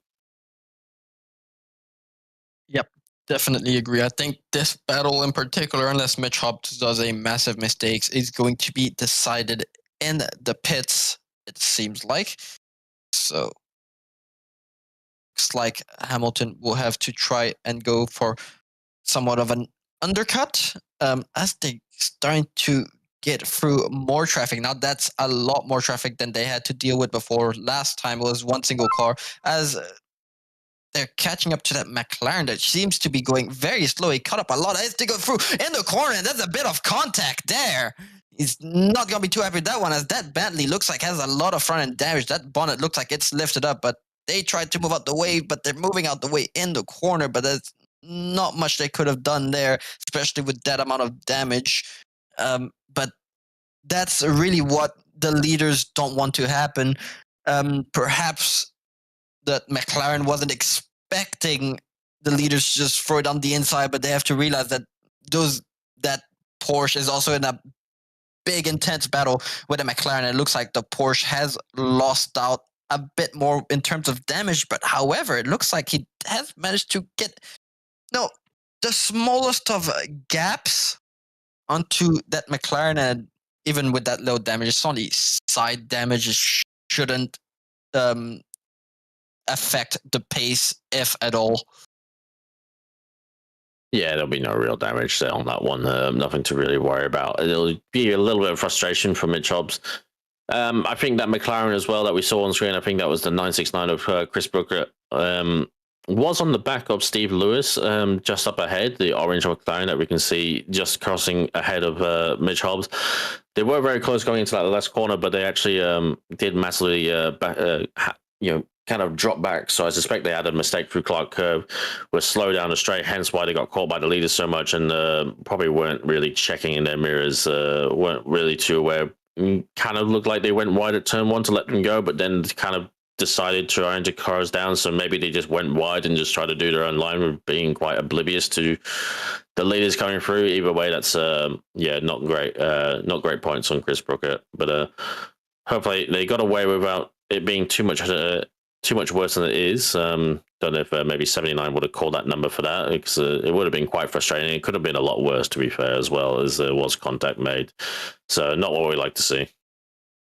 And especially through turn one, it's a downhill. You don't have much grip, so the car does tend to slide a lot going down that particular corner. So not the best spot to let the leaders through, but yeah, they probably didn't expect the leaders to be so quick through there.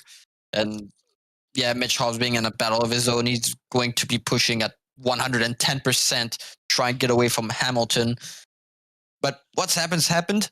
Bit of frustration. They got to keep driving. Hobbs. He still has that beautiful Aston of Hamilton on his rear bumper, and Hamilton sets another fastest lap. So it looks like Hamilton just feeling better and better in that car. It doesn't look like tire wear is affecting them as much as it seems to have affected other drivers. So it looks like they're conserving their tires very well, these two. Yeah, I think the way that these two cars are balanced as well and how they're driven, they can hold their tires on pretty well as long as you're not being too aggressive with them. But obviously with the fuel loads are kind of getting coming down a little bit. It just adds a little bit more lap time as, you know, it kind of it kind of, you know, losing the weight kind of, you know, makes up for the tires obviously losing their grip a little bit. So they can still do these faster laps towards the end here and there. I was going to say we probably might see the fastest laps at this time in this early stint because it is earlier in the day. It might get a few more degrees of temperature later towards the end of the race, but probably not by too much. So it'll be interesting to see how if the purple lap gets broken from here on out. But it looks like Liam Hamilton's got that all under control from here on, from that right now. So it's seeing a few slides from Mitch Hobbs as well in the Porsche, just struggling to get the power down a little bit. He did have a little bit of a gap to Liam Hamilton, but every time he builds up a gap, Liam Hamilton manages to close it down quite quickly again.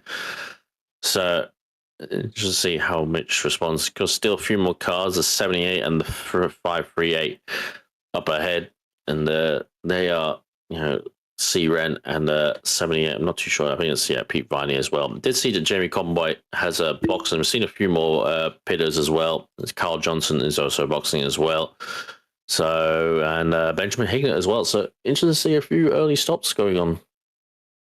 Yeah, that's very interesting. It's not even been an hour in this race yet, and a lot of cars have already decided to pit. So perhaps it's the tire wear, perhaps it's the fuel usage. I'm not sure. It's just very surprising to see a lot of these drivers pitting. It's not too unusual to cut the first stint down because a lot of these drivers will probably be getting their driver stints out of the way, and they know they can't go past 60% driver time anyway. So, you know, there's no point doing the full hour if you can only do 90, just over 90 minutes overall. So it kind of makes sense to maybe do a slightly early stop run now because you're only going to be going up to what's it, an hour and 48 minutes maximum. So we say that we still see Benjamin Hignett. He did go out the pits really quickly, so it looks like a lot of these drivers just doing a splash and dash, and perhaps cuts trying a lot of time.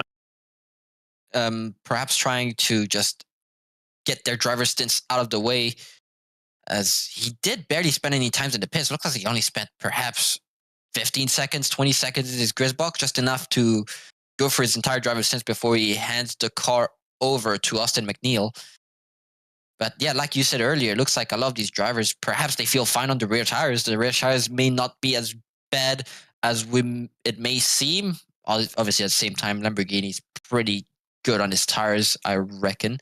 That is another thing a lot of people don't mention, especially with these fast drivers, that they are fast, but they're also very smooth. They're very good at conserving tires, so that can be fast for much, much longer compared to a more rookie type driver, which tends to overdrive the car and just destroy these tires really quickly. Yeah, the more in tune, the kind of the more in tune, the more at home you are in the car, the better balance it is. You know, it really kind of like, takes away from the amount of overall tire loss. That's the thing. It's just like, it leads to more lap time, but also reduces how much the tire you're consuming as well. As we have informed, it is a 40-second overall transit time for Ben Hignett in the pit lane. So yeah, I'd say that was a very short splash and dash. It would have been probably about at least 10 seconds of fuel, probably closer to 15. Granted, it's less time than changing tires, but it's still can take take time to fill up the tank enough to go on things. So as I said, the maximum you can do is 148 minute, an hour and 48 minutes is the maximum amount of driving time that any driver can do. So some teams will opt to get their driver. Maybe you dare say they keep their quicker driver for the second half of the race, and they do get the not to say lesser driver, not as quick driver to do the start and do the at least very minimum of driving time. So they'll get to at least the 1 hour and 12 minute mark, because that means that the other driver can go to the end without having to swap in. But Sam Misson now still looking all over the back of Callum Gibbo in the GTR, but nothing changing so far, as these two are still embroiled in a tight battle. The front damage doesn't appear to be affecting Sam at all, really, in the GTR from that earlier contact with Jamie Conboy, which looks like they've come out in P12 as the 141 car. Obviously got a few drivers to negotiate through who have yet to do their stops, but they're going well so far. Interesting to see where they are on track relative to Benjamin Hignett. Yeah, but it looks like this battle just looks like that pack is just checking behind each other. Not being overly aggressive, especially with the incidents earlier. They're probably going to calm down a little bit. Just follow each other. Obviously, 2 hours left to this race still. I love these drivers. I'm in no rush to get through. Perhaps I can get a better pit stop and perhaps to the undercut on the driver ahead.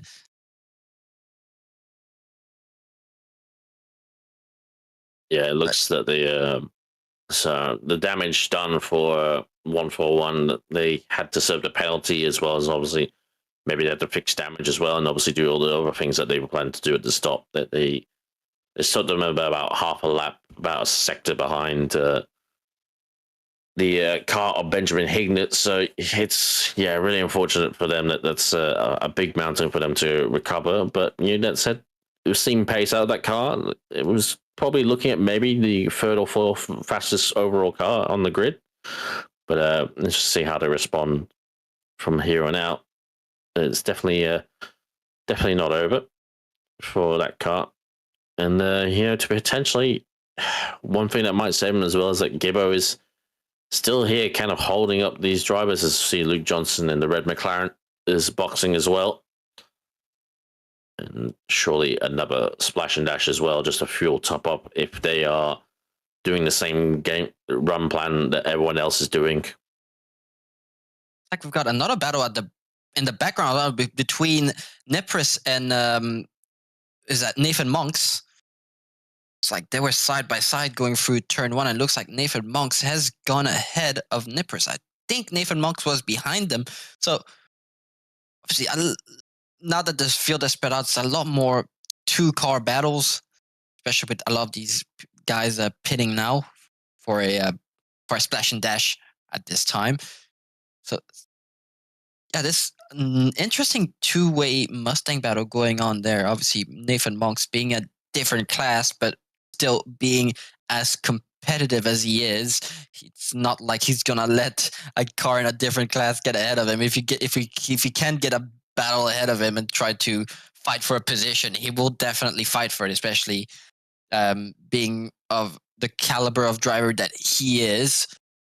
He's definitely no slouch, and he's going to want to build as much of a lead as possible for his teammate.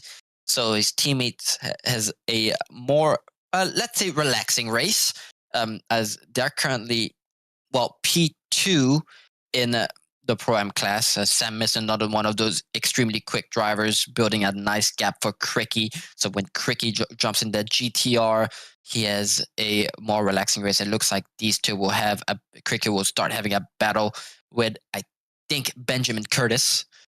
That's the number 2 driver in that 83 Mustang. So obviously a lot more battles ahead of us. I think Curtis not being a slow driver, and neither is Cricky. So really hoping to see these two battling for the Pro-Am lead. Yeah, it's kind of weird that these guys are pro-am, but it's all relative to the ratings of the all the drivers in the team. I just think that Nathan Monks just did see Nippers was ahead of Monks for quite a bit of the race, but looks like maybe Nippers has been suffering a bit more on tires. I was going to say also Jamie Conboy does take the fastest lap. That might be indicative of them taking tires at their stop as well. Not to say that Jamie Conboy can't do the fastest lap on one tires, but going to say after all the things they did, they took tires as well as they had to do all sorts as well during the stop with the penalty and the damage. But interesting to see the pace that car still has in it. So let's see how long these guys can eke out.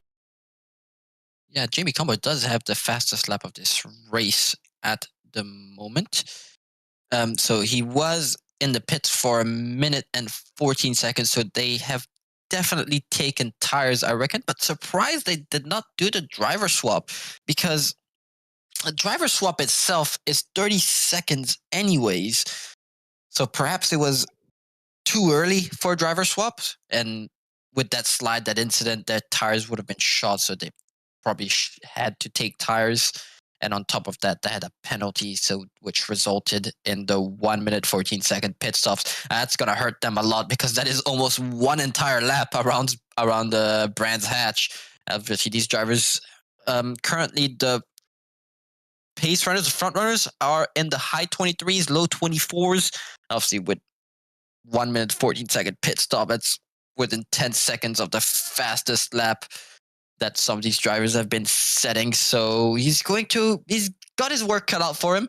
He's got a lot of cars to pass. Has 2 hours to do it. Obviously, the car in front of him, Pete Viney, also has a 10-second penalty, so he will gain time as he sets another 23.772. So he's definitely pressing pedal to the metal, as these are lap times similar to what they were setting in qualifying, as we have the GTR of Misson coming in for his pit stop. Now, I'm wondering if Misson is going to do a driver swap, or if they're going to do another splash and dash. Now, they will be communicating with their teammates. Their teammates will be giving them all the information to what the other drivers are doing. So perhaps Misson as well going for a splash and dash and just trying to stop their drivers. That we'll see shortly how long they spend in the pits, as we have another shot of another driver currently in P1. That is Mitch Hobbs. It looks like, the gap stays the same to these two. Hamilton not being overly aggressive, just stays behind Mitch Hobbs. He knows right now is not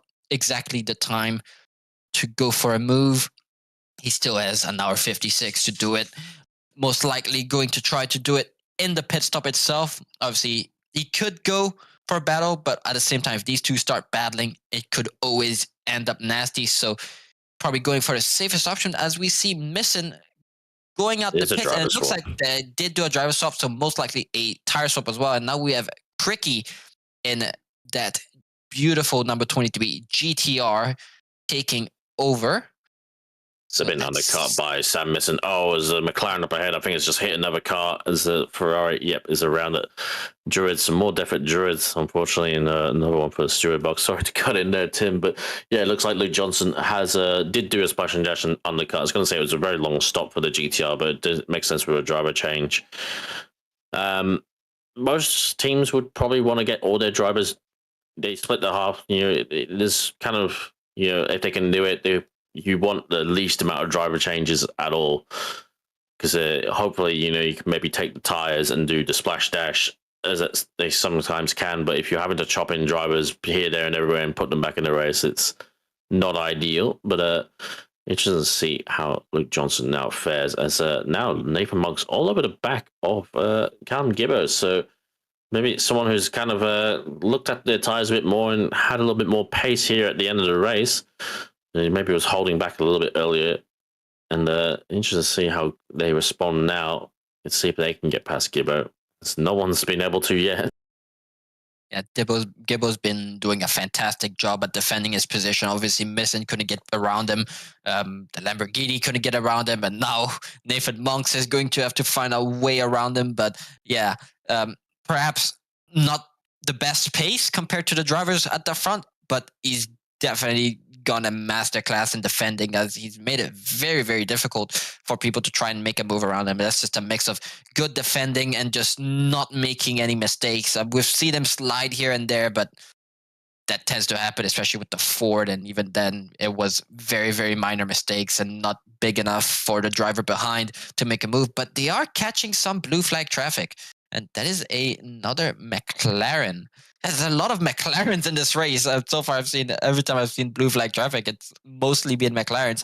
But let's see how these two manage through that traffic. Let's see who comes out on top, as that McLaren most likely going to let them through on Pilgrims. Pilgrims, I think that's the name of that straight. As they're now on the rear bumper, and yep, McLaren moves over.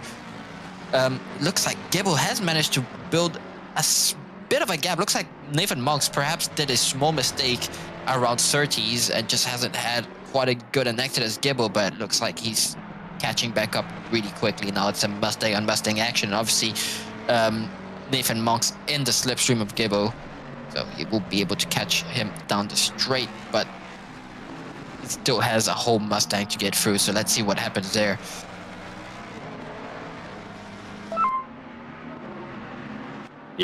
As Chris Rennie gets a 15-second penalty for a collision on lap 44. I think that might have been that penalty with just collision we saw just the hairpin only a lap or so ago. So yeah, as Jeremy Conboy does get past Pete Viney, the 78 car, who's still yet to do their first stop. They might be looking to extend their first stop as long as they can, if they can. I don't think the one stop is on really here. You know, certain tracks have their own kind of restrictions on fuel tanks as well, and obviously some tracks are more kind of suited to fuel saving, but I don't think this will be one of them, especially with how tight it is in the pack here. Let's see here, replay now from Olivia Glenn. Yeah, it kind of tries to late brake up the inside, or just out brakes himself and clips the back of the Ferrari, who goes for a half spin, does get going. I think that car should be in trouble enough for not running the default number plates. If I can't have them, no one can on their liveries. But yeah, that's unfortunate. There's fastest lap from Luke Johnson as well. So actually, yeah, so it might be Luke Johnson might have taken tires as well. But that said, you know, it's kind of hard to tell, because we are seeing some drivers able to do fastest laps. But I'm not too sure, especially when you put I think Luke Johnson probably took tires, but just had an overall shorter stop than the Sam Messon GTR. Perhaps that would have been it. So maybe they got tires, maybe not. Obviously, some of these drivers still managing to put up fastest laps even after worn tires. We've seen Hamilton and Hobbsy manage to still put in some proper fast laps even after being on track for this long, and they're still out on track. So these two probably pitting at the very last second. So it looks like they have completely filled up the fuel tank and just going as long as they can in those two cars. Porsche very good at the fuel saving thing. Aston, I'm not sure. I don't know much about the Aston. All I know is that it's a very nice car to drive. Never driven it myself, as we're still looking at Gibbo, and it looks like, yep, Nathan Monks decided to go for his pit stop. Now I'm wondering if he's going for a driver swap, most likely going for a driver swap. And looks like the car is going out, and so far still, yep. So they have swapped, and now Benjamin Curtis is now in that number 83 Ford with quite a big gap to Cricky, must I say. What is Cricky's number 23? So where's number 23 on the Delta? So yeah, number 23 behind. So yeah, they just went through T1. So it looks like perhaps Cricky made a small mistake. Obviously, he's got the Porsche of Jamie Conboy on his rear bumper, so he's going to be defending that position as much as he can. But because of that, he has lost quite a bit of time to that number 83 Mustang. We saw the 83 Mustang of Toto was right in the back of Calm Gibbers, so I think they were showing a lot of pace. But as Jamie Conboy is trying to get past now Cricky in the GTR and trying to make things as awkward as he can by holding it outside so that Cricky has a shallow entry into Hawthorne Hill, and is now trying to switch back in the undercut, and he really wants to get the move done as soon as possible because he knows how hard it is to get past the GTR. And he's definitely got the pace right now. He's really just driving left, right, on the grass, over the grass. He's going to end up in the tire bundle at this rate. But yeah, going to be, can't go through the GTR as much as he can try. But yeah, Cricky, we know how good Cricky is good, but he's really not at the pace of some of these other guys around him. So hence why I think there's a little bit of a gap to Ben Curtis's 83 car. And you should see how Ben can respond as well. We've seen some quite quick driving from die balls lately in the Mustang, if he's done the practice as well around here. So nothing to slouch at. But yeah, it's gonna be frustrating for Mr. Comboy right now, stuck again behind a GTR. But GTR that's probably on fresh tires as well, so it's gonna be even more doubly difficult for the Porsche.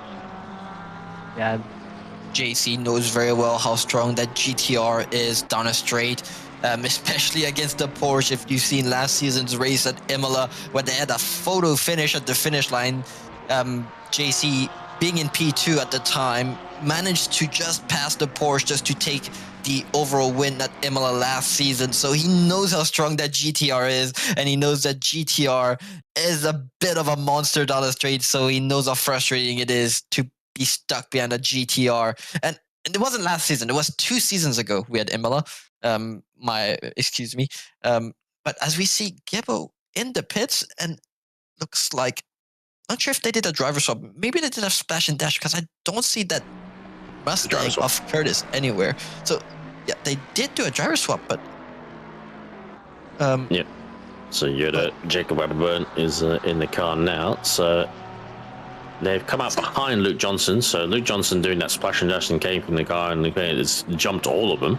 So that will put him up to net potentially P3 once the rest of the cars box ahead of him.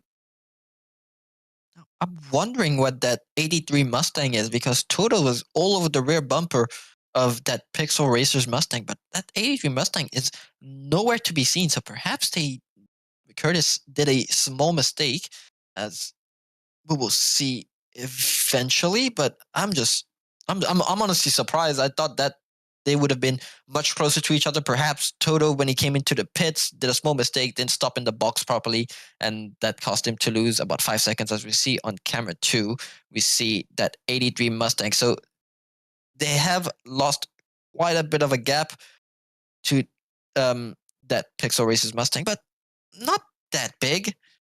Obviously, these two are in a different class, so I'm not expecting Curtis to be as fast as someone like Yoda Wedderburn, an extremely quick driver as well. So obviously it's not his race. His race is for Pro-Am, so his race will be with Cricky. So that will be his main concern, to get the overall Pro-Am win.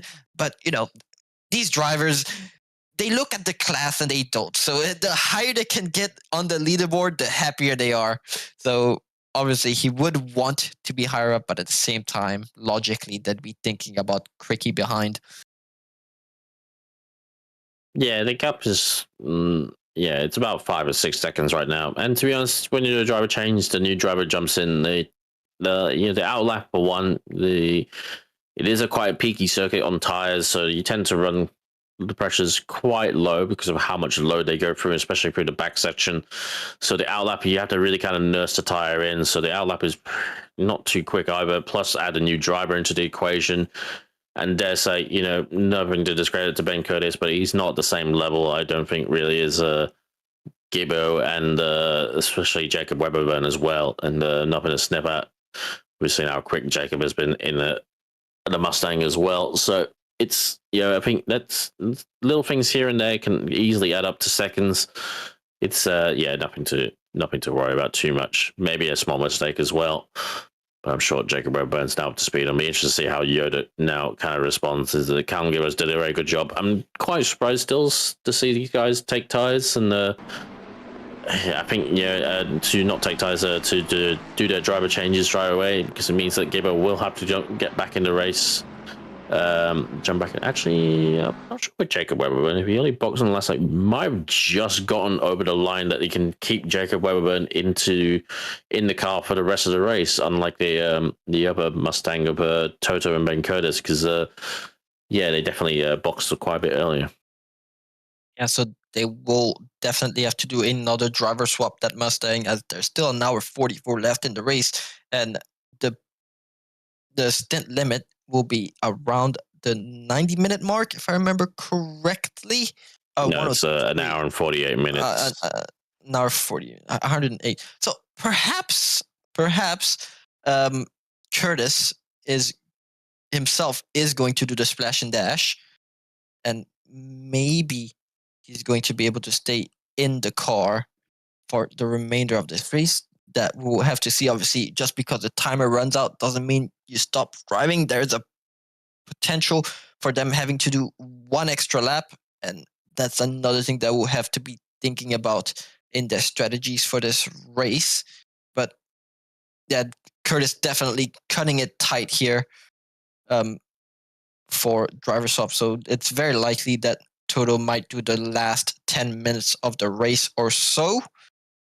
But we will have to see, as we're currently on board with Jimmy Conboy. It looks like he's managed to get past Tricky, since he's now in P10. So now he'll be hunting down that Mustang of Curtis. So that Porsche so far, he's got to work it out for him, because he's had to get past the GTR, and now he has to get past the well, not just one Mustang, 3 Mustangs. So he's got a lot of work ahead of him to try and get back into that would be P7, especially that number 208 Mustang driven by Sasha Def. It looks like he's got passed by Curtis. So I don't think that was a pass from a battle. It looks like maybe Sasha Def has done a small mistake, which allowed Curtis to get ahead of them. I don't think they have pitted, as there is no cars in the pit stop. So what number is Sasha Def? That would be number 200. So yeah, number 200 Mustang now behind the 83 of Curtis. So I think that car has had a small oopsie, and that gave Curtis the opportunity to get past into P8.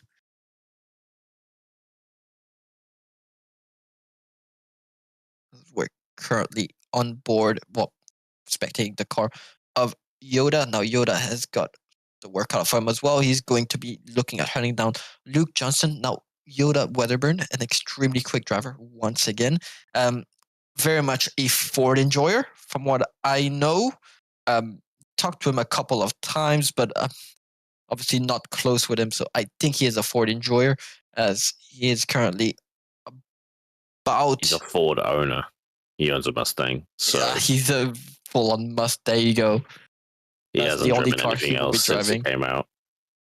Exactly. Well, at least he had a Mustang, from what I've heard. But yeah, hasn't driven anything else since the Mustang was added to the game, and obviously reaped the fruits of its very generous BOP at the start. And it's only started to be kind of dialed back into the rest of the field. As you see, 400 is yellowed at the side of the track. That is a Callum Lloyd for the MRT Porsche in the blue colors. So you're going again. Not seeing too many damage on that car. Might have had a small moment on the exit of Sheen Curve, too much grass or too much speed, but looks to be still going right now. And as I'm sorry to cut you off, but look, if we look at the weather settings right now, we've got rain in 30 minutes. So this is gonna switch the strategies around. So in about 30 minutes time now, we will be having rain on track. So this race is going to get exciting. And I've also wanted to mention the Porsche of Jack Miller, still not in the pit. So currently the AMP driver currently in P4, but obviously they have not done their pit stop. So wondering if they're trying to do that one-stop strategy, but now they've got other issues in their hands, as there is rain coming in 30 minutes. So he will have to stop eventually, and he will have to stop before that rain comes. But now that may have perhaps ruined the strategy, because it looks like perhaps they're going for a one-stopper, may I say. But now if they stop now, what do? Do you go back on slicks? He's been driving for an hour 20, so his stint timer is going to run out any moment now. So in about 20 minutes, his stint timer will run out. But we do have rain and dirty, so they may have to sacrifice their race a little bit and switch to wet tires or switch to dries and then come back in to switch to wets. But the race now is not looking ideal for the number 862 Porsche of Jack and Bruce Miller. Obviously, Jack Miller being the son of Bruce Miller. They're going to be kicking themselves at that weather widget, knowing that there is rain and dirty. Yeah, and I was to point out the 161 Porsche of Chris Murphy is also in the same boat. They've yet to stop as well.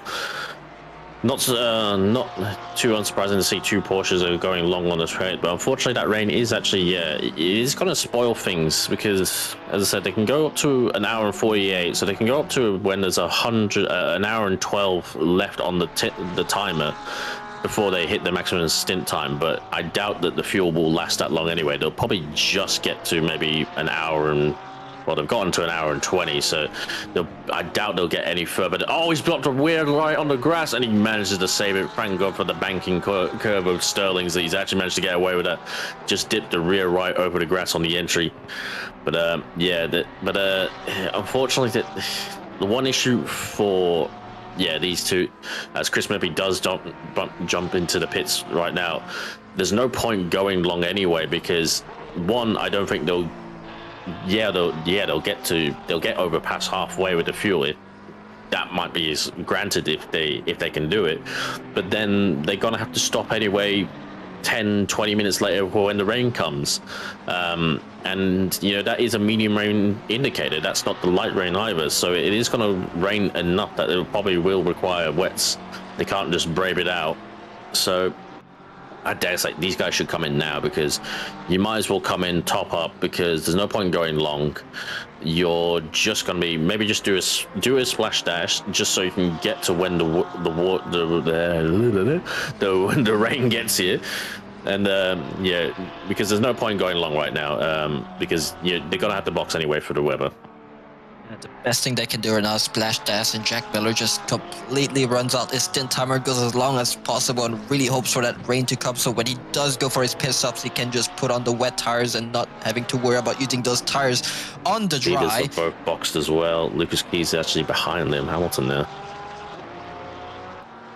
So it looks like, Lucas Keys behind Liam Hamilton. So Liam Hamilton working it in his favor. It looks like Liam Hamilton hasn't done a drive stop, so perhaps Liam Hamilton doing the splash and dash and going as long as he can before that rain comes. But like we said, there is only a 60% stint timer to this race, so these drivers won't have much more time to drive. So either he can only do 24 minutes at the most from here on out. Yeah, so that's the best bet for them would be, which might not be enough until the rain arrives. I agree, but if they do the 24 minutes, perhaps they'll have to suffer on the wets for a couple dry laps, and I can confirm wets on the dry, absolutely horrible to drive on, but that is their best bet for the rain. If they do pit now, they'll have to put on slicks, and then they'll have to pit again for the rain. So they're gonna want to go as long as they can, and hopefully when Bruce gets in the car, he only has to do one lap, maybe in the dry, maybe two. And even when it does start raining, the track just doesn't go wet instantly. There is still a couple, 2-3 laps before the track gets proper damp and then proper wet. So even when it does start raining, they're still going to suffer if they're running wets already.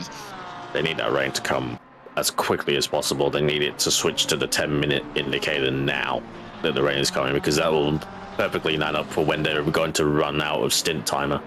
So I think it is worth a gamble for them to not, because I was going to say otherwise you do the driver swap now and then you can actually race until when the rain actually comes, because to be honest, you can probably ruin a set of wets driving on dry tracks. And you'll kind of save having to box, but then your wets are going to be ruined for when the rain does come anyway. So it's they really don't like driving on these dry conditions. So it is really tight for Jack Miller's car. Like they need that rain to arrive. And it's now gone back down to light rain, so it's going to be a medium to a light rain shower. God knows what that's going to entail, whether that's going to persist afterwards, but we shall see. We'll have to see, because that also makes it interesting. So perhaps they might suffer on the dries if it's not going to rain for longer than 20 minutes. Perhaps they may try and suffer 20 minutes in the dries, in the wet, so they don't have to pit again to switch back to dry tires. We'll see once that weather delta goes to raining at a 10 minutes time. So obviously in 30 minutes, the weather widget, the way it works is it's definitely going to rain in 30 minutes. It's still not going to rain in 30 minutes, in 10 minutes, should I say. So in 10 minutes, it's still going to be dry, but perhaps in 15 minutes, it's going to be wet. I don't think I've explained it very well. But basically in 30 minutes, it's still going to be wet, but obviously it's been showing wet for, let's say, I think 5 to 10 minutes now. So there is at least 10 minutes of rain coming ahead of them, and we will see once that 10-minute timer goes into the little cloud with the little droplets. If that shows and the 30-minute one still shows rain, it means it's going to rain for at least 20 minutes, but it's probably going to rain for longer than that. But yeah, Jack Miller really has the work cut off on him as he does come into the pits, perhaps for a splash and dash, but it seems to be in the pits for quite a while now. I'm really hoping he doesn't have to change tires or anything, because that's really going to upset their race. They've been doing so well pushing this long. Yeah, they really should splash and dash, but I think that's going to be a driver change. The way they're going, they're still not going right now. And granted, they are going now, actually, so they might have not done a change. Might have fueled a bit. No, it is Bruce Miller in the car, so it is a driver change. I would have kept Jack Miller in the car. Granted, he only had at most 20 minutes of driver's time left, but it was worth the risk, because now you could have had a short stop, and then because you're gonna that car's gonna have to come in regardless. They put fresh tires on it that are only going to be good for 20 minutes. Yep, definitely agree. And out of the two drivers, and nothing against Bruce Miller, he still drives really well. He is the AM driver. He is the reason that team is an AM class, because Jack Miller himself, he is a very rapid driver. We've seen him in the sprint series do extremely well as a pro-am.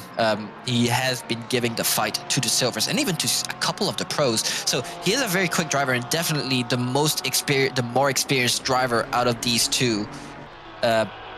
So the fact that they pitted now, unsure what perhaps they didn't calculate well. Should have gone for the splash and dash, but they've done the driver swap now. Wondering if they are on wet tires, but I don't think they are. I think that looks like he's still on dry tires, which honestly you can't really drive on wets at the moment. It'd be dry for too long. It would just ruin the tires, and by the time it does start raining, your tires will be ruined anyways, especially on a track like this, which is very, very heavy on tires. So you really don't want to be running wet while it is dry, but sometimes you don't have any other choice unless you want to pit again. Yeah, and just to touch base with the leaders as well. So yeah, definitely Liam Hamilton did do a splash dash, and obviously Lucas Keys was put in the car, so it was obviously would have taken tires as well, because why not? Because you're doing 30 seconds for the driver as it is. So it's interesting right now that it is put them about 10 seconds behind Liam Hamilton. Dare say that gap's going to come down with Lucas Keys at the wheel with fresh tires on it versus the Aston Martin. Granted, the Aston also has to deal with a bunch of blue flags up ahead as well. Blue already starting to lap 9, 10, 9 P10, P9 cars as well. So it's all spread out right now. Still yet to see the weather switch on to the 10-minute indicator. The wind is, the thing, there's no wind right now, so the weather isn't being blown about. And Liam Hamilton's still doing good times out there, apparently. Still, in the Aston Martin, I think, dare say, the way that Liam was stuck to the back of the Porsche as well, he kind of maybe had a little bit of a speed advantage, overall in lap time. Be interesting to see how Sean Bobnow goes when he gets put in that car, when that will be. But definitely, obviously one splash dashed, one took tires, so it'll be just a difference in the pit stop times. And I also reckon, before we switch to our other commentators, that perhaps Lucas Keys, although he did go for a tire swap, since the rain is coming anyways, perhaps he's underfueled his car a little bit until he has to go back in for the rain, which means he'll have just that much more pace advantage over Liam Hamilton, and on fresh boots means I wouldn't be surprised if we see Lucas Keys start doing some fastest laps, as we will be shortly transferring to our other team of commentators taking over from this point. Yep, well, we're going to get ready, but I did see that Ben Curtis just let Jamie Conboy go. He didn't want anything to really do with that. He knows that it's not really his fight, and there's unleashed Jamie Conboy. So, yeah, this thing, that car's been in a few wars. Obviously, we saw the incident for the 141, but already back up to P7 right now. On merit as well, not because the cars around are yet to box. Everyone's done their stint, done their fuel. Granted, I think the 141 did have to box a little bit earlier than some of the others. But if the rain comes in 10-20 minutes, it's going to equalize things. I'm sure the 141 can is fueled up long enough to get to the rain. And we'll see how they settle in, because you got Sasha Depp and Jacob Webber just up ahead. Granted, only 4 seconds to go. I hope he still has enough pace still in the Porsche. Yep, definitely agree. But that is our time over in the commentary box for today. As we are halfway through the race, we'll be transferring over to our next 2 commentators. They'll take good care of you, fantastic viewers, as it is Nicholas Brownette and Mr. David Marsh jumping into the commentary box. May I introduce them to you guys? My name was Tim Gobe, and this was Cameron Tifsowait commentating for the first half of the penultimate round of the Octane Online Racing Duo Series, and we will now be transferring you to Nick and Marshy. Howdy, guys. That was the A team. Now get ready for the B team. We're not going to be doing too much. Mostly going to be talking some crap and trying to entertain as much as possible, but don't expect too much from us. Just expect a good time. I'm Nick. This is David Marshy. Get ready for some great times. Not here for a long time, just a great time, mate. That's exactly it. But rain coming, couple minutes, should make this race a bit more interesting. Been watching a little bit, nothing too crazy. Fastest lap held by Hamilton. Yep, sweet. Just standard Brand Hatch things, really, isn't it? Yeah. I believe you said Hamilton's team was winning the duos at the moment? Yeah, if I remember correctly, now that I've forgotten it all about it. So, they finished second, they'll still win, we've just heard. So, they're in a pretty good spot right now for 10-second gap. I'm pretty sure the rain might change that up a bit, so it'd be interesting to see how this plays out. Feels nicely spread out though, so hopefully the rain can force some people into some more fights, get some more action for you guys happening. Yeah, Hamilton's car's 360 on points, and JC's 25 points behind, but got a bit of work to do if he wants to try and get that illustrious first place. I mean, if anyone's going to do it, surely it's Lewis Hamilton, right? Well, yeah, I mean, funnier things have happened at Brands Hatch, mate. That's true. I haven't watched many races, haven't driven this track, so not much experience from me. Oh, I have, and I think it was my second to last lap. Yeah, I met the pit wall, or just the start of the pit lane, because I met the grass, actually. Who expects anything different? Not me. Yeah, not me either. Jamie getting let pass there by a back marker of one of the McLarens. Not sure exactly who that is. Jamie getting caught in an incident early on, so he's currently climbing his way back through the field slowly. Not sure if they've repaired the damage or not.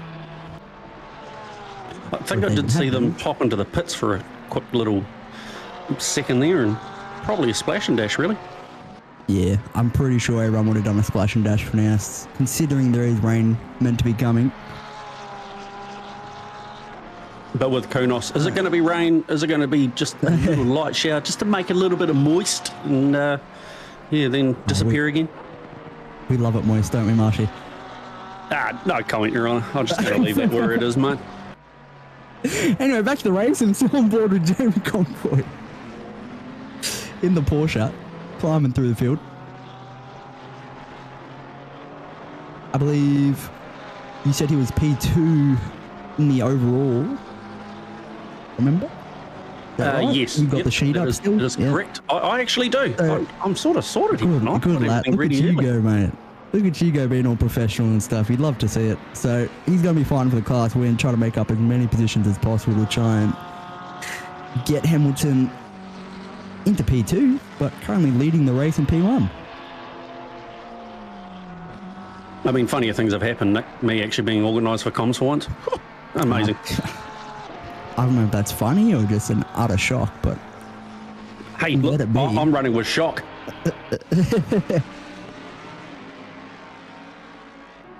Benjamin Higman in the Lambo.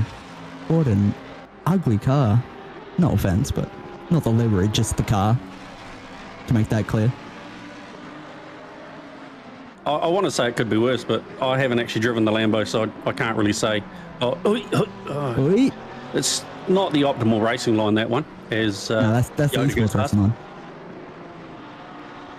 Showing us the esports racing line to get the better exit there. Unfortunate mistake, as we're talking about his car. Yeah, that's exactly what it is, mate. Got a little bit of damage on the rear there. Might have had a bit of an incident. Just a slight little tickle up. Just a slight tickle. He looks like he's got some pretty solid pace compared to this Mustang, man. Ferrari quick in straights. I did not know that. Ferrari or Lambo? Same really, isn't it? Oh, yeah, well, pretty much. Interchangeable. I actually kind of expected the Mustang to walk away a little bit further than what he did, but... Yeah, so did I. That's, yeah, especially coming onto a straight, but Lambo's holding on pretty nicely here, to be honest. Beautiful camera angle through the bushes. Don't say anything about that Marshy either. Well, I was actually going to completely ignore it. When I drove the Mustang here, I was actually really impressed with how easily the Mustang just absolutely eats the curbs and just, typical front engine car, really. So I'm guessing the curbs are pretty deadly around this track. Oh, well, it's me, so the whole track's pretty deadly. Any track's deadly. Yeah, actually. Yeah, thanks, mate. Sorry. Don't worry. I'm sure you'd be quicker than me on this track. It's only because I don't got any laps on it. For, first couple of laps. Although, you are an AM champion, Marshy. Yeah, so... get some. You do have that over me. I don't have a class championship under my belt. I don't know how it happened, but I'd like to thank OOR because, without them, we wouldn't be here. Exactly. It was pure skill, by the way. No luck or lack of attendance ever. I was just about to say potentially lack of attendance by the other AMs. No. In order to win, you have to show up. Hey, that's it. That's the main thing, really, isn't it? Speaking of AMs, check out Miller in the Porker. He's sitting in P11. Speaking of Porker, how many Porkers do we have on this grid? This has to be the first time that the Porker has had the most cars on the grid, just about, right? Well, I mean, there's probably a few Porsche fans out there, and they're probably going to say, OP for the track and that sort of thing. But yeah, I can't do the Porsche. It throws me and kills me, and I rage quit and leave. What car can you do? Anyway, back on with Benjamin Higman again, chasing down Wedderburn. The Mustang has finally built a little bit of gap now, stretching its legs, showing us what it is capable of in those top-end speeds. American muscle. I was about to say in the V12, but that's not right. It is indeed not a V12. No, you've given it an extra 4 cylinders there somewhere. Yeah, I just combined the 4 bangers with the V8 and just boom. Mustang.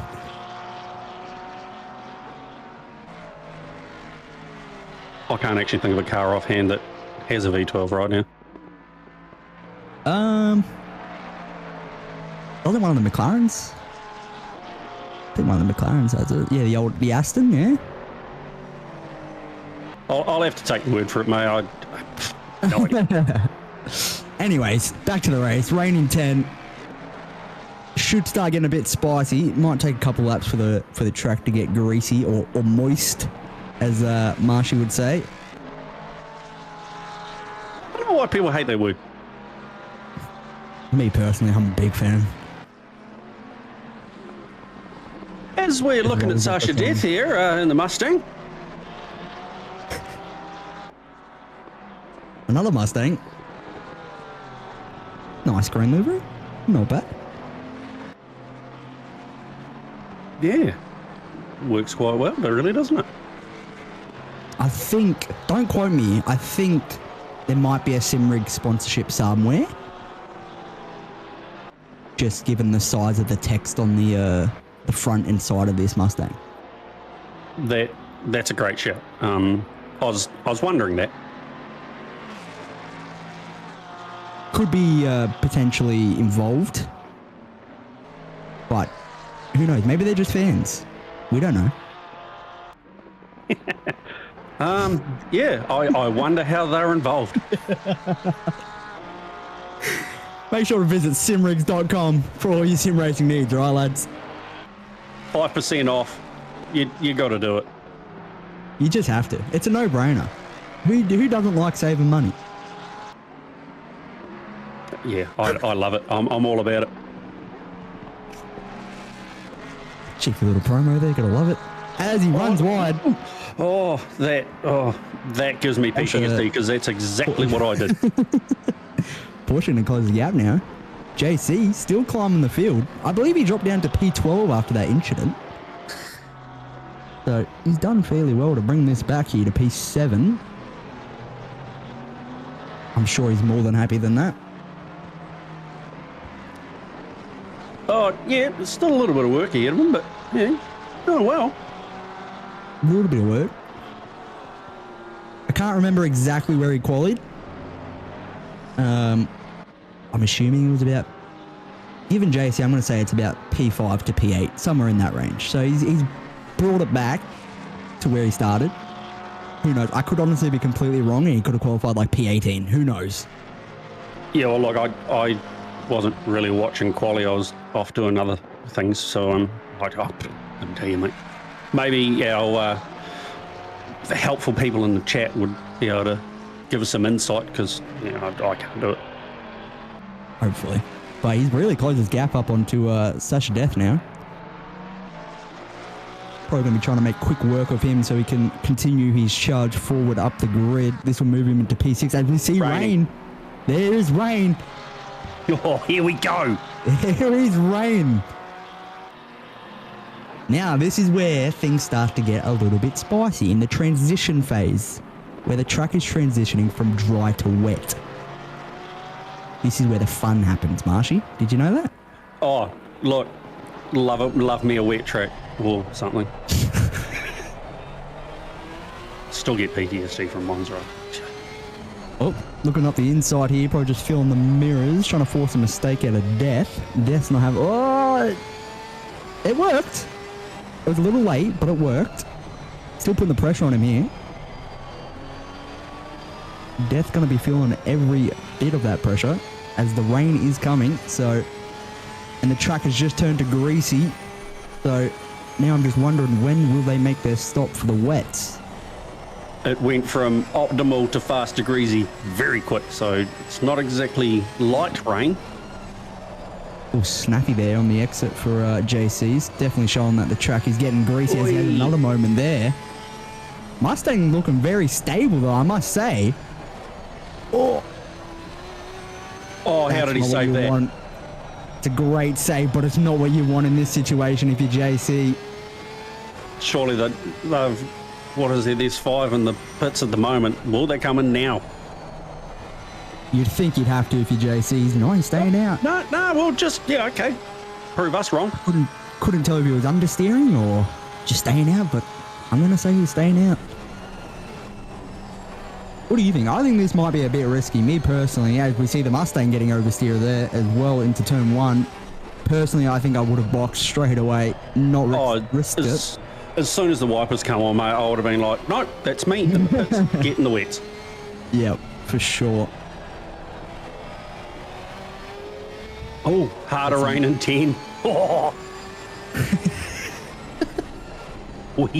we are on. Marshy's getting a little too excited, if you ask me, but it's going to be exciting. Let him do his thing.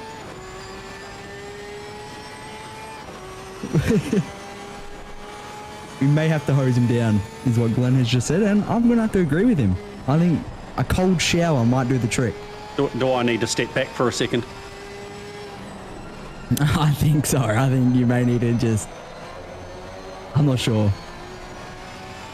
It's starting to get really oversteer now, so surely they box this lap. You'd have to think.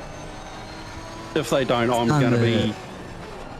Oh my... And this is what I was talking about, there are risks. Him staying that extra lap just cost him a position and a fair bit of time to death. So he had a pit of maybe he could have got a little bit of an undercut since the wets would have been a little bit fast. Sasha stays out. The Mustang and I believe it was the 2 Mustangs stay out. Wow. That's... Yep. Good on them and good luck to them. That is a brave move, if I do say so myself. Hamilton is in for his pit. Lucas Keys, I believe, is in. Can't quite see his number. Okay. No, he jumped on you, mate. He's in, gone. See you, bye. He's away with it. In and he's said, see you later.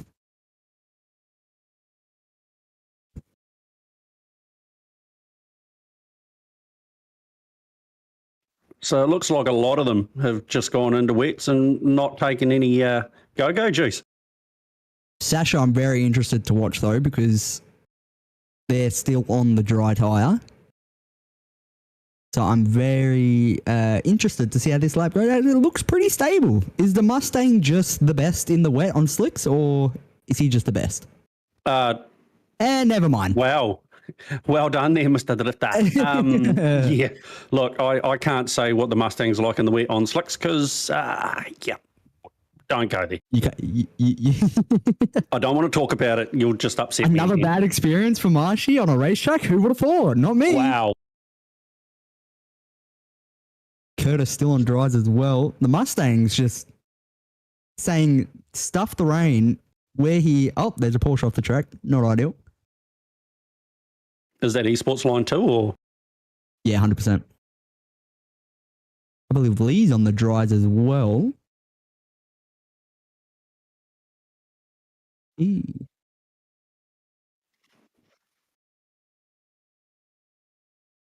How these guys have stayed out on the track on slicks, I have no idea. Hats off to him. I wouldn't have the bravery to do it, nor the skill.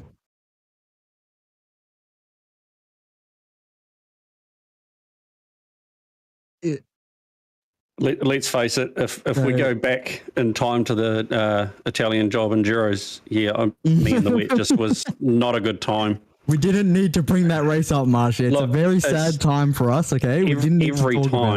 Every time I see rain on a racetrack, I just shudder and go, you'll probably find me in the corner later on.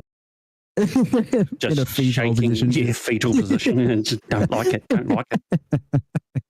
Sucking on his thumb. So Curtis did a 124, which is his best lap in the dry. His 134 was his last lap. So you can see there the time drop off. And I mean, it's only getting wetter. So it'll be interesting to see what he does here. I'm assuming he's going to go to the pits. If he doesn't go to the pits this lap, he is a madman. And he might have info that we don't have. Like the rain's going to end in 2 minutes or something. But I doubt that. How's Sasha keep going? Wow. Wow. So 12 seconds off his best lap time pace. So it's as he drifts T1 again. Somebody cue the Tokyo Drift music. Yeah, sorry, I can't sing that one. I genuinely don't know it. Curtis has stayed out as well. What the?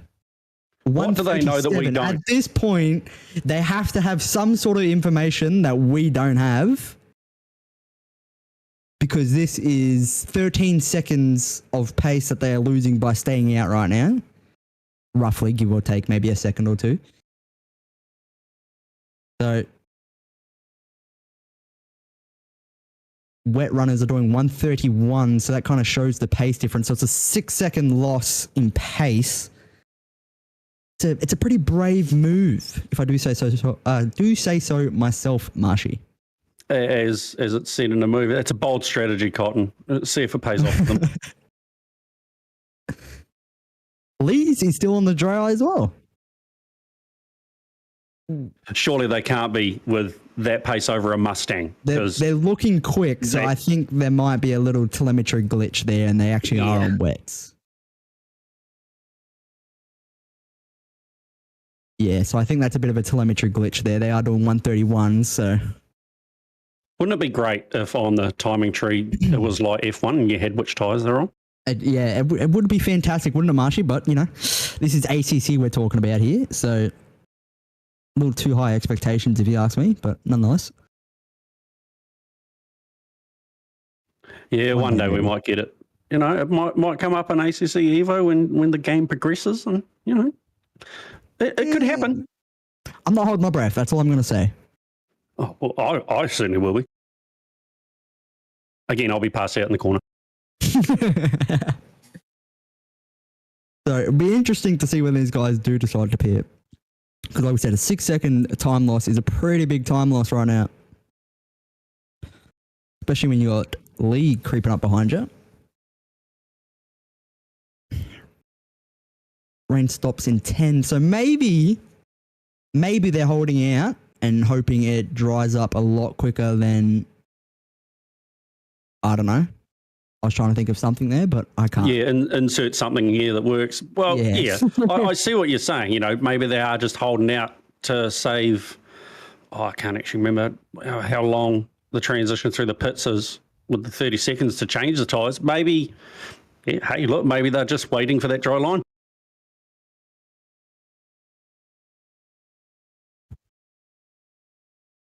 As Curtis goes off the track. So, I mean, I don't think this is the play, Marshy. I think this is a little too risky as he goes off again. So, really struggling right now. A bit of an unsafe rejoin as he rejoins right in front of the Macca. Good job from the Macca to avoid the collision there.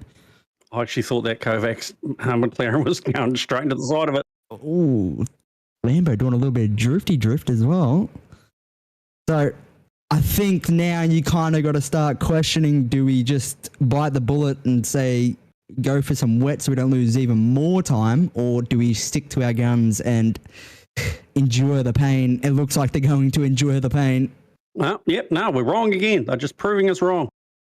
Maybe we are not the people qualified enough to be in this booth. Who knows? We're just here for a good time. Probably not. We're just here for pure entertainment and to just, you know, bring the fizz.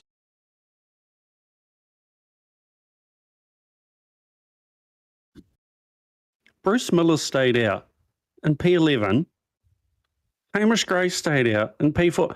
Let him go. Look at the pure skill.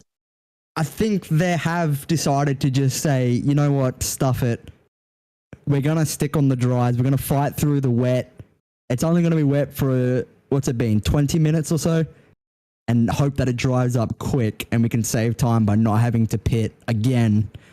Which, in theory, can work out if you can manage to stay on the track and not lose 20 seconds a lap. But Bruce Miller there, drive through, unsafe rejoin on lap 75.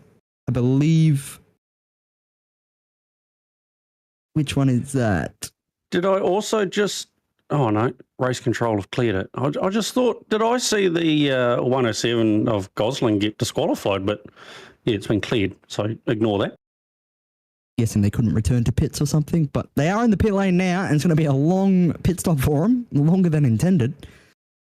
As we see Death getting a little bit drifty, Mr. Drifter. I thought it was the Nissans that were prone to a bit of the Mr. Drifter.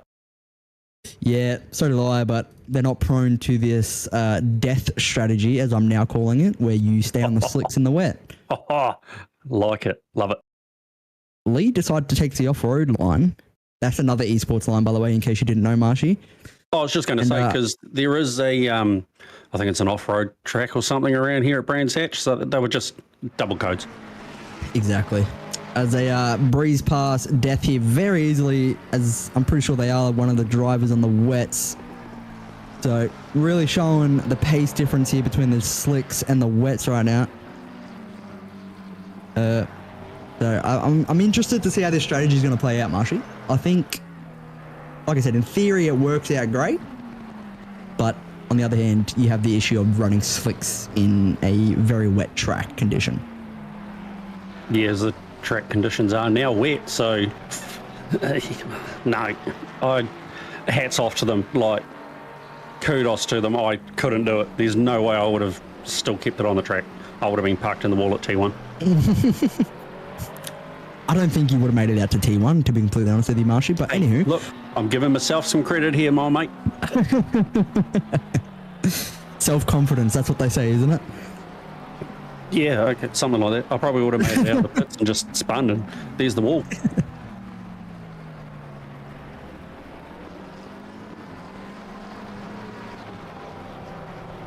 So yeah, like you said, but kudos to him for keeping on the track and jump on board with Bruce Miller's incident here, the unsafe rejoin that got him the drive through. Oh, that's not ideal. Porker on porker action.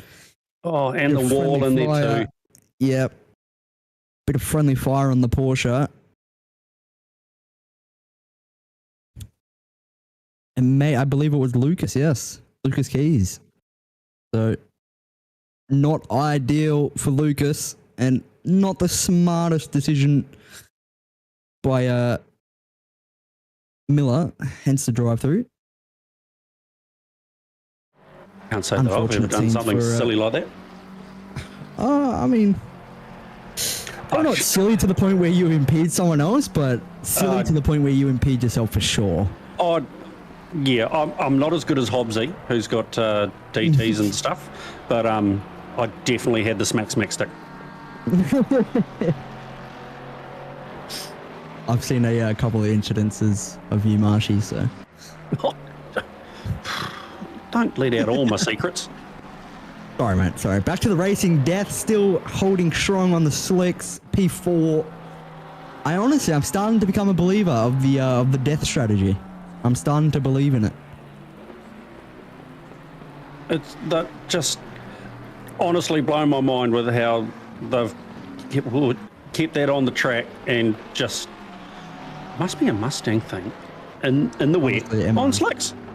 Yeah, because now the rain has looked like it's eased and the track has gone to damp, so we're already getting a little bit drier, but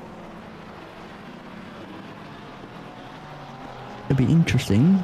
Yeah, no idea. Go to damp when it's still raining. No idea how, but like we were talking about not long ago, it is ACC we are talking about here. Yeah.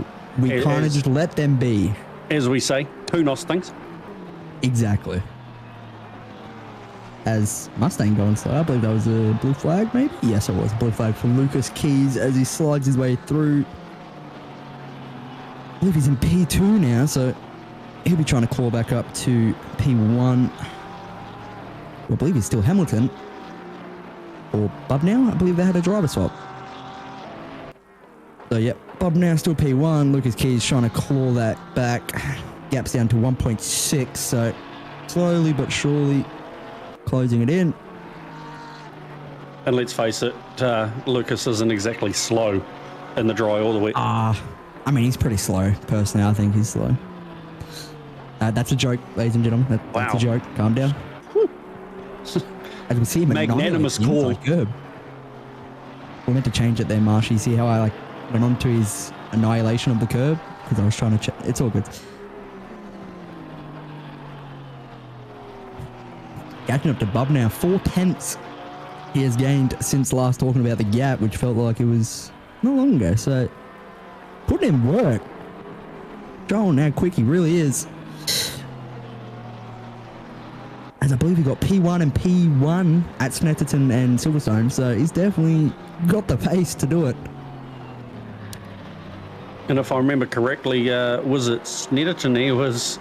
I think he was around T2 when everybody was still coming onto the straight. So definitely can move out when he wants to. Yeah, he can find an extra gear when he feels like it. But obviously he's going to have to make the move onto Bubnow. Now he does have an hour to do it, so time is not a problem here for him to get the move done. Just depends on how Bubnow is going to play the situation. Yeah, what? Do you just hold off and right up behind him now? Right on the gearbox now, 3/10. Felt like in 2 corners he gained up a second, but he's there now.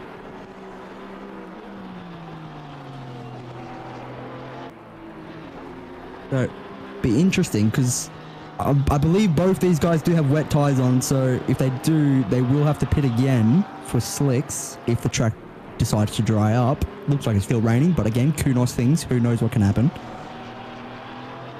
So that's going to come into factor as well, the extra pit stop.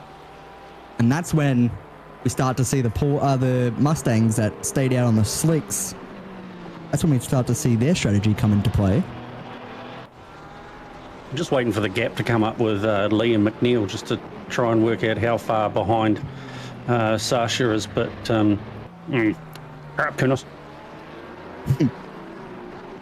I mean, the keys right now all over the back of Bubnow as they manage their way through a little bit of traffic. He's given his rear bumper a little bit of a kissy kiss. He's going to pull out to the inside, throw a little dummy, see how Bubnow reacts. Going to be looking for this move quickly, I bet, because he looks like he has some rapid pace. So the quicker he gets this done, the bigger gap he can build. Porsche looking pretty quick around here. Who would have thought? Just shows the nose. Still here, buddy. Hello.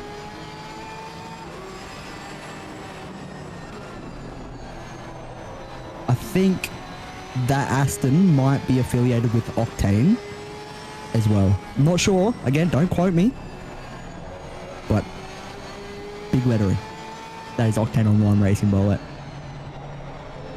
Get involved. I mean, yeah, you'll be out here doing this. Carl Johnson gets a 5-second for a dangerous driving. Naughty. Dangerous driving. To be honest with you, I don't really know what that entails. Is that like weaving on a straight? Is that... Could be weaving on a straight. So... Be interesting. Lucas Keys now being a little bit more passive on the back of Bubnow. Has he seen that there's cars in front, maybe catching up, try and work something into that, maybe?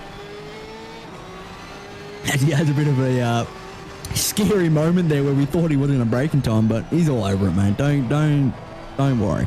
Yeah, no need to worry about Lucas. He's got it covered. His name's Lucas Keys, not David Marsh, so it's going to be fine. As they're managing their way through traffic.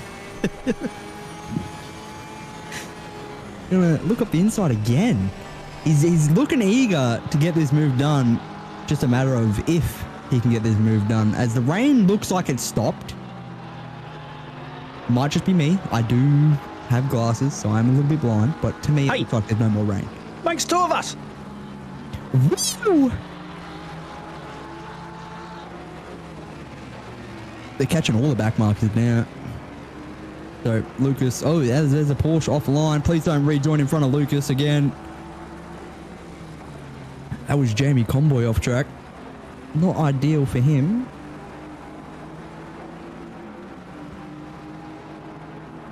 That'll be Purcell, I think, isn't it? Yep, I think that's his teammate. Yep. So we threw JC under the bus for no reason. Sorry about that, JC. It was your teammate. Lucas trying to get a nose up the outside there. He's putting more and more pressure on. I can see him itching to get the move done. It's just a matter of time. I bet he's thinking to Bob now. It's just a matter of time before I get you, mate. He might have the run, maybe. I don't think he's going to do it into this corner. Surely not. a bit of a quick corner. Maybe the next Not bad. one? I was a corner ahead of myself. The Porker doesn't look like it has the legs to get alongside it though. It's stuck behind him.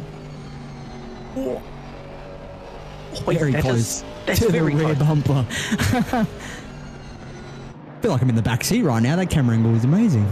I was just thinking that's a wicked camera angle. I feel like I'm a passenger in the back seat just admiring. Just turn around, having a look. How you I going? would not like to be Wait. a passenger. And you get a snap of oversteer. Would have been very rough if you were a passenger in this car. You would have got thrown around. This is a chance for Lucas Keys to get the move done now, but doesn't look like he's going to be able to get alongside it again. The Porsche is struggling to get the power down and get alongside this Aston. This may be the opportunity. He pulls out to the inside. He is alongside. Will Bub now fight it? Looks like he's going to be. He's going to pull out. Smart move. Smart move. Just slot him behind Lucas Keys. Try and stick with him as he looks like he has rapid pace. But now the problem is Keys has been unleashed. And let's see what lap times he's going to be setting here. I'll quote, I can't remember his name now, on Murphy's Lap of the Gods. He has unleashed the shackles off that Porsche. Indeed, indeed. As he's approaching another back marker here. Hey, it's your Simric's car.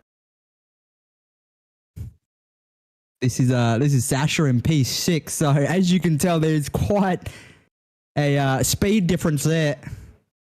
Very rarely do you see P6 getting lapped by the front runners, but well, I guess he is a front runner in P6, isn't he? So just shows the pace that these two have at the front here. Lucas already put a 1.5 seconds onto Bub now, and this is what I was talking about. When you let this man loose, he's got some wicked pace to him. So he's just going to look to keep stretching those legs. And you just see that the Porsche may not have the legs. Apparently it does. Yeah, well, stretching the legs can mean two things in my vocabulary, because my vocabulary is very small, as you may know. So Small and multiple limited words like mean mine. different things. Exactly. But remember, the death strategy is still in play. They are still on the slicks. The track still has to dry up, and these guys are still going to have to pit. There's a chance. It's a very slim chance, Marshy, but there is a chance as, let's just call him Damio. He gets a penalty there. 10-second penalty. I didn't quite see what it was for. I think it was Not- causing a collision. Causing collision. There we go. I wasn't going to bother pronouncing the last name. Marshy, you're welcome to have an attempt. Hey, look, I've said in previous streams that I've done that if I absolutely botch your name, I apologise. And if I can't pronounce it, I'm just going to run with old mate. The car number probably works better. You could probably just say the car number. I feel like That's I a might great shout, start doing actually. that. Just start saying car number 500 gets the penalty, the 10-second penalty for the collision. I wonder who that was on. I'm assuming it was on one of the cars around him, unless it was a major one, and the car around him got hit and sent to the oblivion.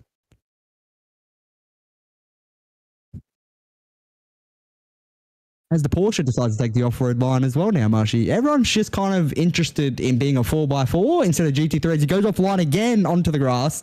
Nearly lost it, but saves it somehow. Yeah, what they're doing is just going for the rallycross, because that's the other Right. track that's here at Brands Hatch. It's rallycross, and the sun's Ah, out. Ooh, Now this is where things start to get spicy. As McDowell. I'm not sure who's that in front of him. Is that Lucas in front of him? It is. No? going, is Miller. going too fast. I couldn't catch the number. Yeah, neither. Again, the glasses, they don't help, do they? They're mostly for show. Well, look, we can wear the glasses and look intelligent, but my reading lets me down. I can't read, so you got one up on me there. Oh, yeah, look, I was sort of that self-credit again. I can't really read. So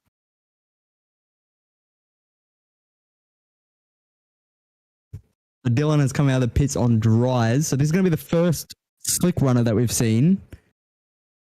And the track, I believe, was still damp, so the slicks might not be the quickest tyre still, but it's only a matter of time before they become the quickest. Surely it wouldn't take Trying to long for a remember- dry line to appear with, the wets that everybody's got. Yeah, you'd think it'd only take a couple of laps from the wet runners to create that dry line, like you said. Speaking of These which, slicks are going to pick up. oh, that's an interesting. That's Ooh, not Wait. going to help the slicks. That's yeah, not there you gonna go. help You can the have that place slicks. back. So what they're doing now, Marshy, like obviously I know you're not, you're not very talented. I don't want to be the one to tell you, but that's good. Aw. What they're doing now is something called DRS chicken. It's very popular in F1. I don't know if anyone watches F1 esports, but you go off the racing line and let the other driver through so you get DRS. That's what he's just done there. As you can see, he opens up the DRS wing and gets that extra straight line speed because, the drag reduction system is what DRS stands right. for, in case you didn't know. Yeah. I see the yeah. DRS working on the Yeah. and stuff. Yeah. Because now you see he's right up the back of him. And that's only because of the DRS. That's all that is. We are talking absolute nonsense right now. Absolute, just. I don't. You Yeah. see more drivers coming into pits. Lee was one of the drivers that was on the wet, so he's going to be changing to those slicks. The track is now greasy, so it's drying up pretty quick. I believe it's been not even a lap since it changed to damp. Everyone is coming in for those slick tires now, and this is that death strategy we're talking about, Marshall. What I'm talking about. This is where it comes into play. I'm now a believer. I'm a firm believer. This is where he shines. Yeah, I was just about to say Sasha's got some time to make up, but yeah, hey, it could work. You're just not a believer, and that's where the problem is. I swear to God, if he had pitted then, I would have lost my mind. I would have gone crazy. I would have lost my absolute mind. As the Porsche comes out right in front of him into T1, I believe that is Purcell, maybe? I can't quite see the number on the track map. It can't be Purcell because he's just let him pass, so definitely wrong on that one. I can't see. Yeah, I can't help you on that one, mate. Yeah, a white car with white number plate. It's just not. It's not ideal for my eyesight. I don't appreciate that. I believe that's number 7, maybe 75. 78, 7 something. That's all we need to know. That's as far as we got. It is number 78. I was correct. Pete Chalmers. Okay, so he's all the way down P15. So he's not in the battle with death here. That makes We got sense. some of the numbers right, and that's all that matters. We got gave 7. it a good college try. I'm so proud of us for that, Marshy. So proud of us. I I don't see, believe Lucas pitted yet. I believe he was still, unless I missed him, I believe he stayed out. So he's still on those wet tires. Those things are going to start overheating very quickly. So it'd be interesting to see when he pits. Now, And it's right now, actually, Perfect timing. See that? See, that's why I'm so smart, Marshy, because I can just feel these things. I said it was interesting to see when he pits, but I knew he was going to come in now. So Bub now staying out. Says he's on dry tyres. Don't know if that's correct or not. Could be. Again, the telemetry was bugging out a little bit earlier, but he stayed out. We'll see in a couple laps' time as he's making up time. So I'm assuming he's still on those dry, or he is on the dry tyres, unless he's just wicked rapid on the wets in the dry. that confused me. So I'm just going to go, yeah, good on him. Yay, blue livery, go fast, boom. That is Marshy's thoughts right now. Hey, that is a cool looking livery. 100%.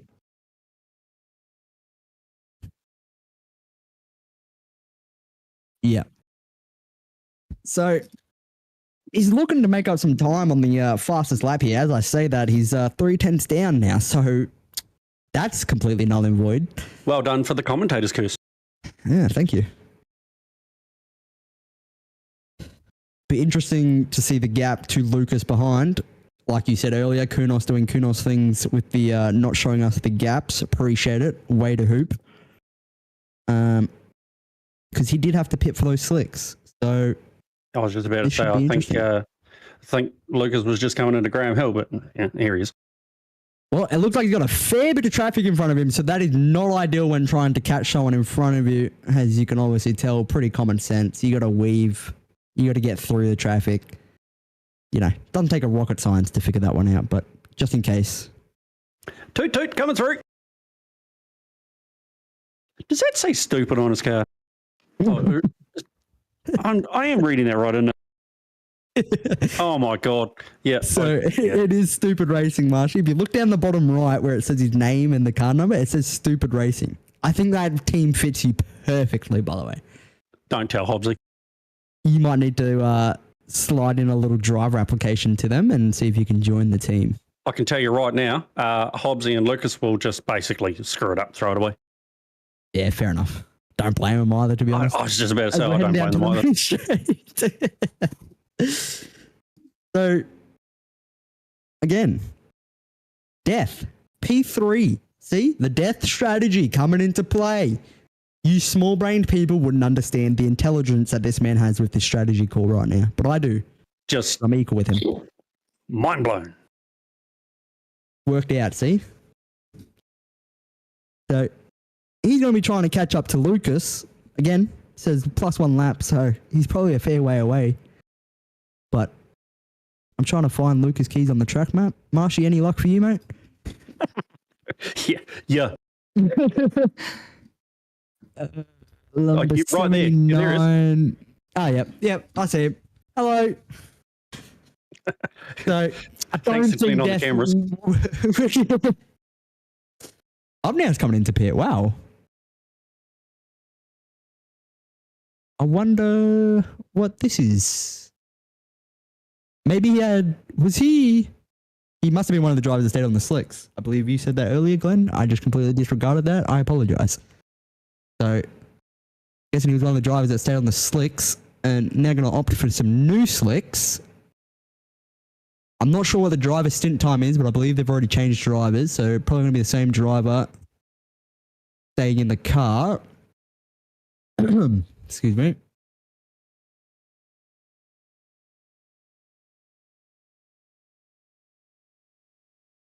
They indeed do not have a big gap to Lucas, but Lucas is rapid, and this gap is going to be pretty big once they leave those pits.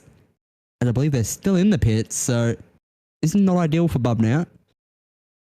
Moving now. As they are fighting for the win of the Duro series.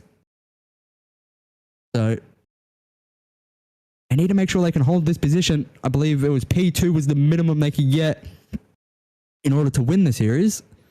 Could be wrong. Oh, don't ask me to do maths, mate. Math, I was about to say math is very hard for me and Marshy. We are not the smartest bunch, but we do give it a red hot crack. And we fail miserably. Look, at least we try. That's the main thing. Exactly.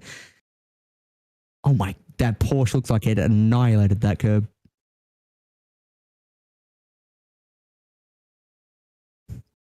Well, we've just heard they are well ahead. So this is why you don't leave Marshy and I to do maths, because this happens. Yeah, look, I run with the 1 + 1 = window. So for those in chat, give it a go. I'm not wrong. Oh my god. So Marshy is showing just how old he really is. Ouch! Unbelievable. I haven't heard that since I was in the 3rd grade, so I appreciate you taking me down a trip down memory lane. Yeah, look, I'm not going to say anything. I'm just going to leave it there. Just like your father did. Anyways, on to the racing again, as we're still on board with Lucas Keys, about to show us how quick he really is in this porker. I'll just take that knife out of me, thanks. I must say, even though the team name is Stupid Racing, I do like their livery. They're not definitely stupid at racing. That's phenomenal, that too, but I thought that was a given. So I just went with the livery thing. But they are most definitely not stupid at racing. I'm pretty sure Hobbsy's currently P1. I'm pretty sure Hobbsy's, one for simplistic liveries, if I remember correctly. Oh, is Hobbs the Lucas's teammate? Yeah, for this race it is. Yeah. So that's why you've been bringing him up. See, that's that simple brain coming out of me, and I apologise. Welcome back to the race, Nick. Glad you could join. Thank you. It's an honour to be here. Hopefully I haven't missed too much. Sasha Death in P3. Wonder what strategy they went with. The bold strategy, Cotton. The bold strategy. So it looks like you can take a lot of grass on this track. Like I said, I've never driven this track, so it looks like the grass appears to be fake, and you can actually just use a lot of it. It's that grasscrete stuff that you can just sort of, just nail over. You thanks, Glenn. It's the concrete with the grass growing through it. Oh, it's coming to the pits now. Now pitting. It says 8-second gap to Lee, but is that correct? I think it is, because that's Lee coming down the main straight. So he's going to lose a position here, maybe 2. Potentially more, because he's, forget how long the pit stops are in ACC. This isn't F1 where it's a 2.3 second pit stop. It's a long pit stop, so going to lose a couple of positions here. So I think Yoda might be the last one. Am I right in that? Just real quick, who's Yoda? Oh, sorry, Mr. Weatherburn. Okay, appreciate it. Much love.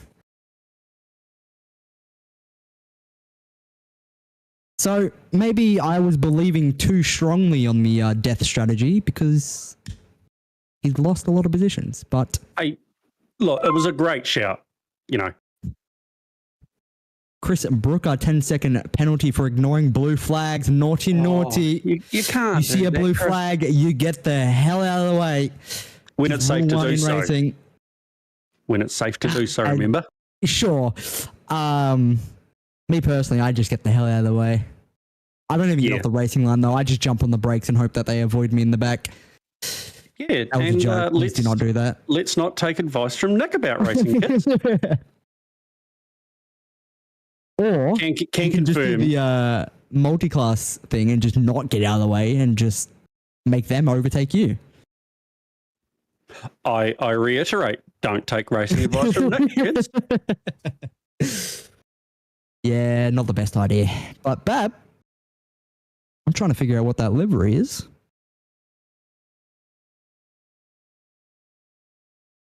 Oh, it's the bin chicken racing. The bin chicken racing. Yeah. Not a fan of them birds. What are your takes on them birds, Marshy? Do you have them birds over in New Zealand? Well, we're not a random island that has nothing on it. We are inhabited by, wildlife. I need to bring up sheep. That's all I'm saying. Look, we export them to Australia. I'll leave that in your hands. I'm a vegetarian, so that's fine by me. You are. That's right. No, I'm not. Are you not? No, well.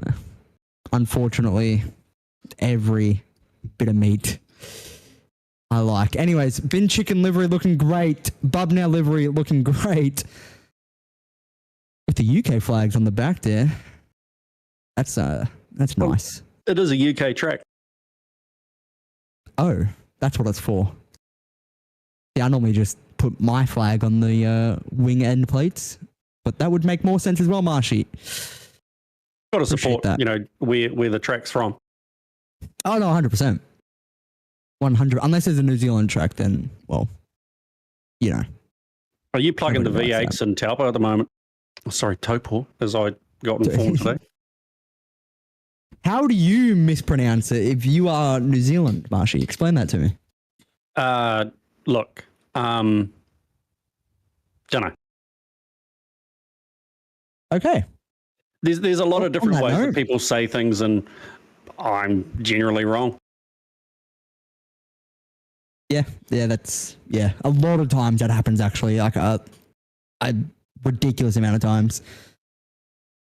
As I believe that's a blue flag behind Bubnow, and he's looking pretty quick, so he may. I'm not sure if this is allowed. I haven't dove deep into the OOR rules, but if he can unlap himself. He can, as I've just heard from Glenn. So he may be looking for that. Me personally, I'd probably just leave it because I feel like if you take out a front runner and it's a blue flag, you're going to be in a world of pain. You are going to get severely smacked with the smack stick. Exactly. And not in the way that you normally ask for it. Marshy, I know what you're into over there. Wow, bro. Wow. Sorry. What have I told you about letting out my secrets? Yeah, I apologize. I'm very sorry. But looks like he is going to just pull back and just sit behind Bub now and just relax his legs and just probably follow him around. Let him carve the way through the traffic. See if he can make up a couple of positions through that as well. I know that's a nice little trick to do. But Lee, I'm trying to find... See, my eyesight is so bad. Up there he is. I see Lee now. So he's actually nowhere near catching Bub now. So he's not a threat. Up the Nissan. The best car on the grid right here, ladies and gentlemen. Best Nissan fan, are we? No, we are indeed not. I was about to say, didn't I see you in a Nissan in the sprints? No, I don't think that was me. I think that was someone else. Yeah, I'm pretty sure it was a Nick Brown, but hey, yeah, okay. I don't know, man. Like we said, you can't read, so I don't think you read that correctly. Touche.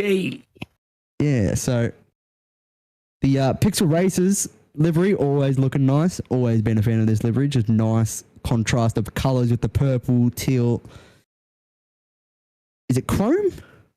I believe it's chrome. It looks chrome. You're asking the wrong person. Yeah, I can't it looks do chrome can't to do me. liveries. If it's not, then, well, it's close enough. Looking very nice, very colourful, very beautiful. And I've P2 and Pro-Am. just clocked it's missing in a Nissan. Hey, there he is. Oh, I'm so funny. Pretty sure that I read that in chat when I first jumped in. I don't know, maybe like an hour ago or two. Yeah. That's some pretty hysterical stuff, if I do say so myself. Has Bob now always had the fastest lap? I swear Lucas had it not long ago. Did I miss him getting the fastest lap? I do remember seeing JC got it a couple of times, but I'm not sure. Yeah, Roger.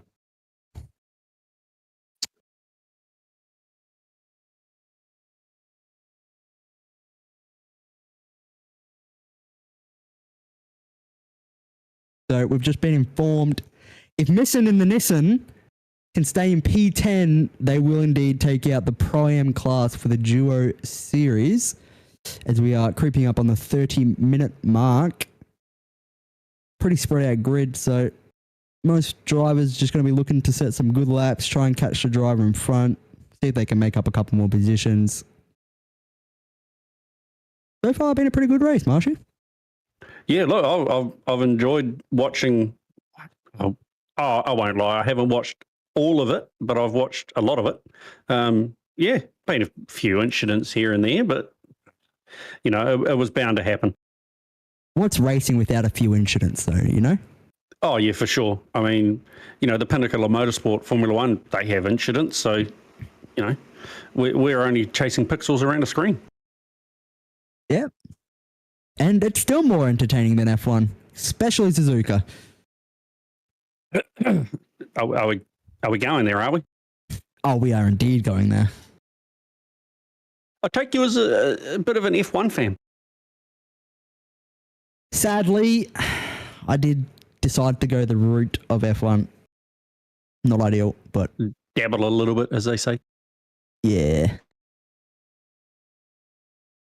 Indeed.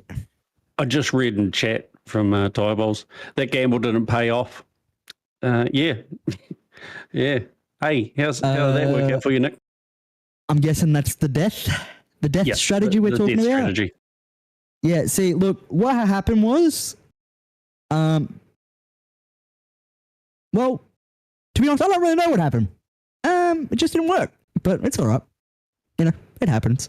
Yeah. Good risk. Hey, look, you got to take some risk, don't you? Oh, 100%. Again, what's the point of life without taking a little bit of risk every once in a while? That's what makes you feel alive. Yeah, well, that's true. Obviously, within measures, people don't, be doing anything too stupid. Keep it responsible. Yeah, so back to the racing. Yeah, back to the racing. Missing kind of just vibing out in no man's land. Everyone kind of just, like I said, doing the same thing, running some laps, seeing if they can close some gaps. That Lambo, by the way, I must say, the black and gold, ever since I saw the Gran Turismo movie with the Kappa livery, I've loved this color scheme. And it's probably one of my favorite color schemes to do on a livery, but do you think I've done one yet for one of my cars? Nope. I was just about to ask, is that going to be in your next bag of tricks to rip out a black and gold? Maybe. We've done the Joker, and I'm a very big fan of the Joker livery, but maybe the next one is a little black and gold Macca. Who knows? Macca? Oh. Oh, we all know I'm not taking the Nissan again. Yeah, we won't talk about that, will we? I thought it was a great car until I did two races in it. Hey, look, some people have just got that feel for the Nissan, and yeah, obviously. I wish I had the feel. I really wish I had the feel for it because it is a great car. It sounds nice. It looks nice, but unfortunately, I don't. But missing in the Nissan just seems to work. As he is P10, looking for the Pro-Am class win. And Bub now and I forget his teammate, looking for the Pro and overall win for the Duo Series. Marshy, you have the sheet up, I hope. Who is fighting for the AM win?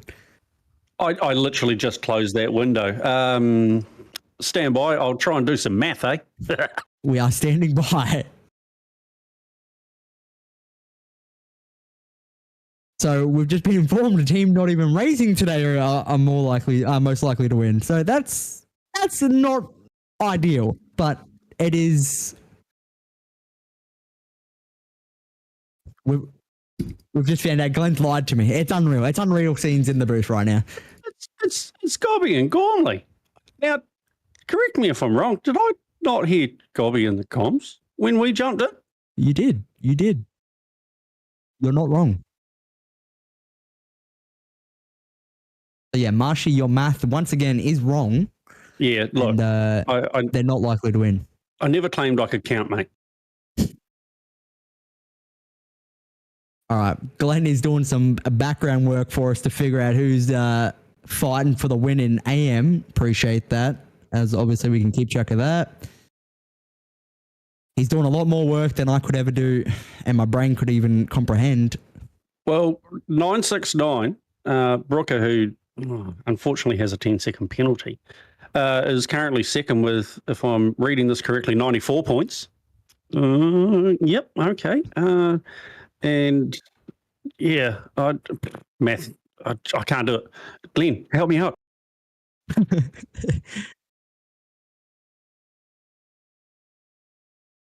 So Brooker in P19 in a pretty solid position. If they are going to win, or are fighting for a win, they're in a decent position to do so. P4 in class, so unless Miller or some of the other AM drivers are ahead of them. Well, the way I see it, the 695, is it, of Igor, if they stay where they are, they will probably take it out. Glenn, am I right? Just take it out, I've been informed.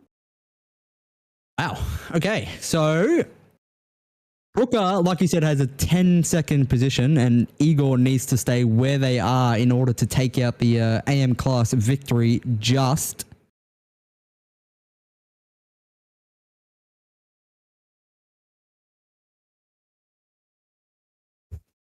All right, so we might have a little bit of interesting racing here, ladies and gentlemen, for the AM class.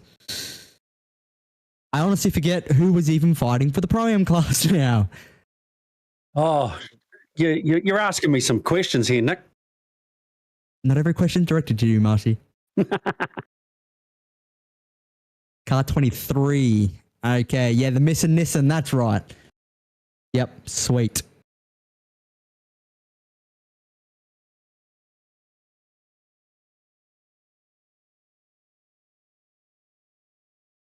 Sweet.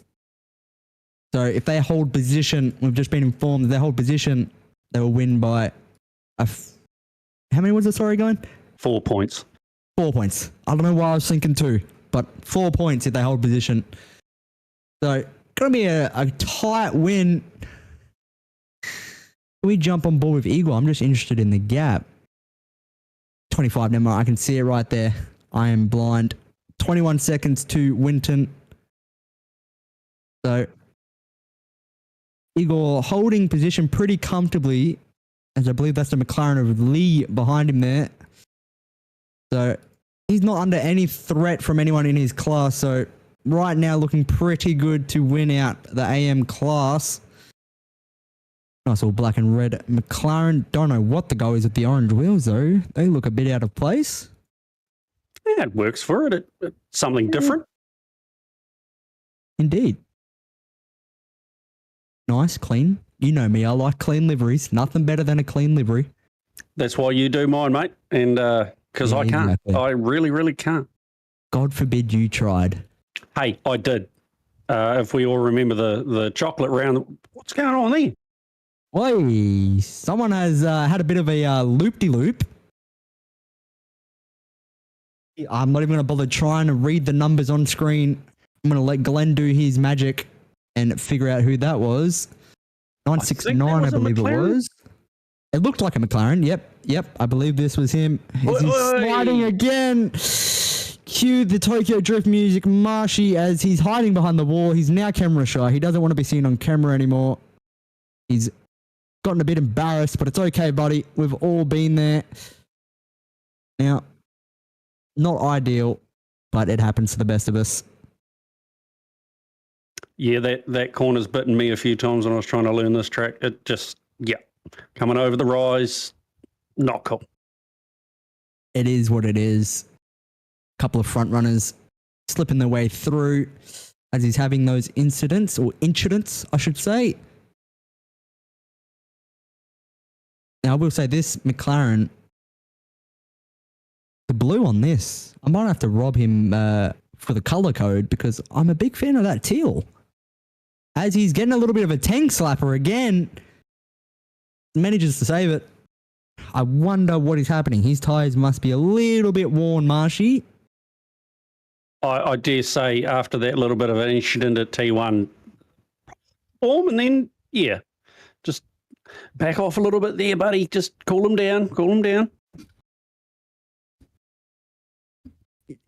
Am I seeing spin in his name? Because if so, that is living up to the team name there. Spin 969.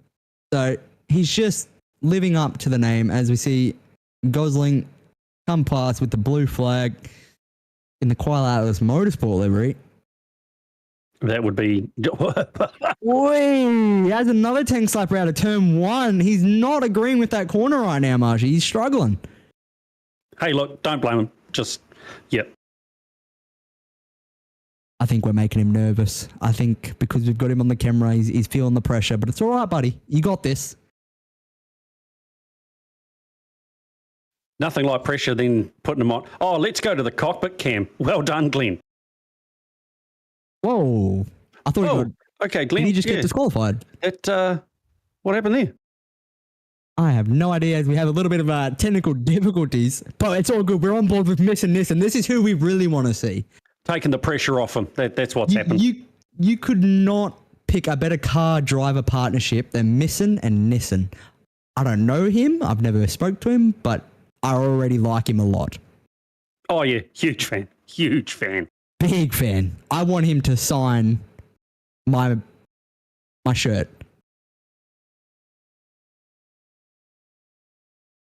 No, he's back. There he is. Wonder what happened there. Indeed. Not. Surely he's got to come into the pits to get Looking some news. very slow. I wonder what is happening. He's stopping. A little bit of hardware issue, probably. I thought that was smoke coming out of the car then, but I realized ACC doesn't have that, so... Probably make it to the pits and then tag you're it, buddy. Enjoy the 10-second extra time penalty for the pit stop. I'm off to sorry about bed. that. Have fun. We'll catch you, see you, bye. As we are just hitting the 20-minute mark now for, I believe, is the last race of the duos. 100% it is the last race because we were just talking about who's winning the classes in the doi. Well done, Nick. You're doing great. So there will be a new series starting in June. If you are interested in signing up, obviously head over to Octane Online Racing and get signed up. Should be up there in the next couple of days. So like I said, if you are interested, grab a buddy, sign up, come have some fun. It's great fun. I get to sit here and talk about your driving, and we just get to have a great time. Isn't that right, Marshy? It's what we're doing, buddy. And I was just thinking, man, I kind of want to do it. Skill issue. Agreed. So, Igor, still looking strong. Missing Nissan, still my favorite driver on the grid. Again, it's not a personality thing. It's just a name thing, and it's just I love him for it.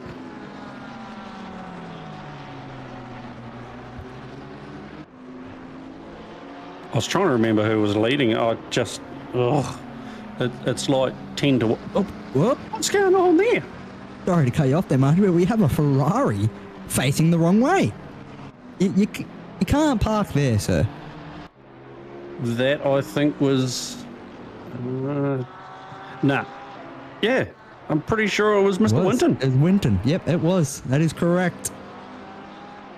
I believe that is a Golf livery? Is that a Golf livery? Or is it just the same colors? Look, you're asking the wrong person about livery. Yeah, I really don't know why I keep asking you livery questions, because, like you said, I do your liveries, so you know nothing. Yeah, look, I've done... What's a papaya livery?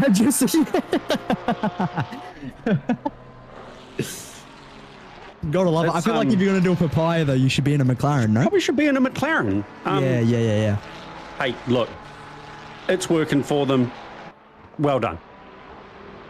100%. Again, the light blue, it's just up there. We're going to get a replay here of actually what happened. He just clips the grass. Oh, so I'm guessing that's one of those grass plots, Marshy, where you're talking about the concrete and the grass and all the other science stuff. That's not there. I've done that. He did a better job than I did, because there is a bit of a runoff, goes slightly uphill, and it can, because I've done it, it can throw you up, and this is your car meeting the fence. How you going? Yeah, Roger. So what you're saying is, could have been worse. It could have been a lot worse. 1 out of 10. Do not recommend what I do. So, not a bad end to that situation or incident. Yeah, look, it could have been a lot worse. So, luckily, just managed to be on the grass. Wee. That look weird for you as well? Or is that just me, Marshy? No, it was a little bit different. Okay. As they say in Formula One, expensive lawnmower. Yeah. Lee, a Geo. Am I meant to know what this is, Marshy? Is this a popular thing, or is this just something random? Mate, all I can tell you is that totals on the back. We've just found out it's an insurance company, which I feel like I might need to make one of these liveries for you, Marsha, because the insurance company hates you with the amount of times you crash your car. Hey, look, it's people like me that would keep the pixel mechanics in a job. That's fair enough.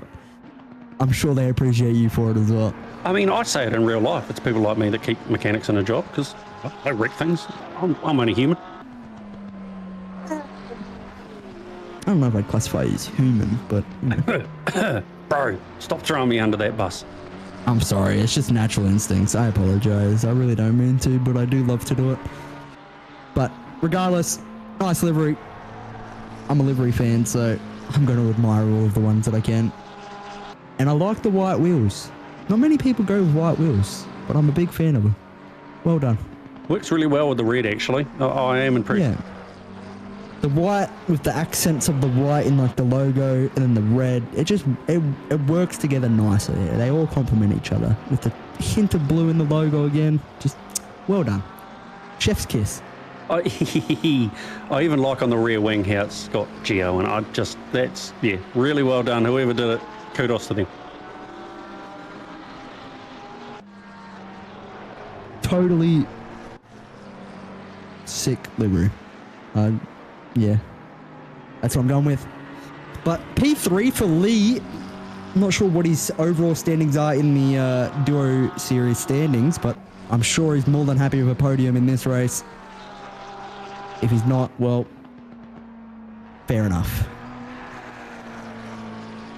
I just did a quick Google search on my phone, and there's a Geo Stadium in Canberra. Oh, nice.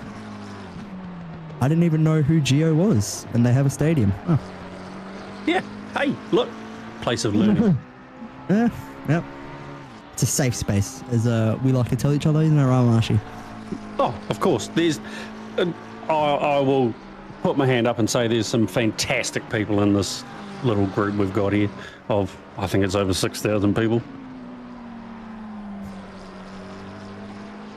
Fantastic. I believe it's McNeil 5 seconds behind Lee. Just trying to watch that gap, see if he closes it in. Could potentially have a fight here for P3 with 13 and a half minutes left to go in the final race of the Duo Series in OOR. It's all coming down. This is where the winners will be declared. So a fair bit on the line here for some drivers, except for Bub now. Because, well, like we were informed, they are well and truly ahead in first place. I'd just like to say that Murray Snow in chat, thanks for doing that little bit more research. Geo Insurance still running. So, like I said, place of learning. Marshy, can you run? The only thing that runs with me, mate, is my mouth. Indeed it does. Indeed it does. As someone that talks to you very often, Head likes to run a lot. Yeah. if I could just put that skill into my racing. Lucas Keys, quicker than Lucas Keys, mate. You'd be way quicker than Lucas Keys if you could transfer it into the racing ability, but the gap doesn't look to be closing up for McNeil. And now it says 1 lap, so I have no idea what's going on with the gaps. I'm just kind of guessing and hoping for the best. But I do see him on the track map just coming through T1 behind Lee, so I'm going to say that gap is now true at 5.5 seconds. But after that, there's some pretty big gaps between drivers. Is Lee about to get lapped in P3? Is that the front runner I see just the corner behind him? You might be right. That is, I don't know if that's impressive. It's got to be impressive from Lucas Keys. Lapping P3? Speaking of I don't which, think I've ever seen that. I've just sort of I'm just slowly reading chat as we go. Lucas did a 4-hour endurance race today as well as doing, an hour and a half. I'm not sure what the stint timer is of him, but that's an effort. Wow. That's hats off to him. That is quite impressive. I must say, I think if I did that, there would be a couple holes in my wall. Oh, yeah. Look, I can do the hour races for sprints, and then I'm washed. I'm done. Yeah. Yep. And we want to do the 12 hours together, just us two. Just silliness. Absolute that silliness. That should be interesting if we do decide to do that.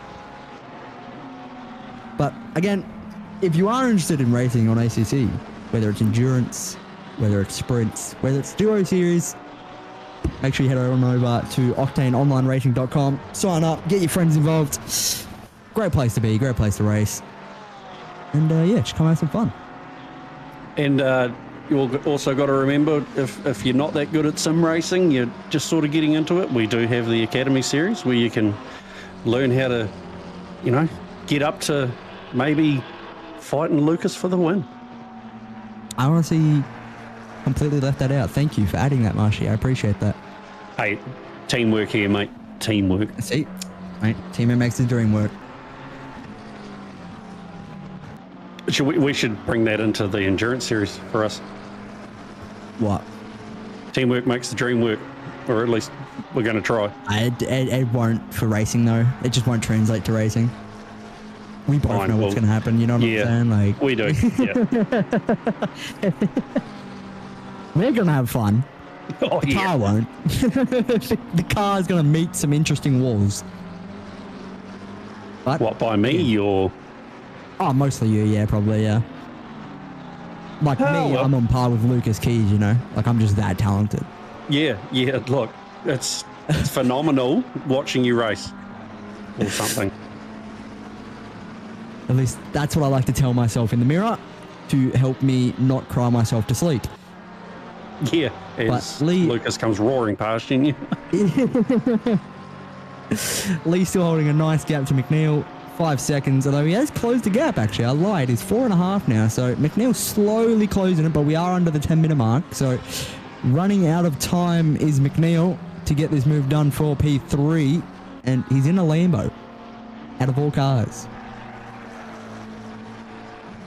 Now, I haven't personally driven the Lambo. I've heard it's pretty good on the corners, braking, that sort of thing, straights.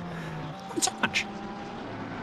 Yeah, I've heard that the straight line isn't the best, but yes, the cornering and braking is pretty solid, but this looks like a fast track.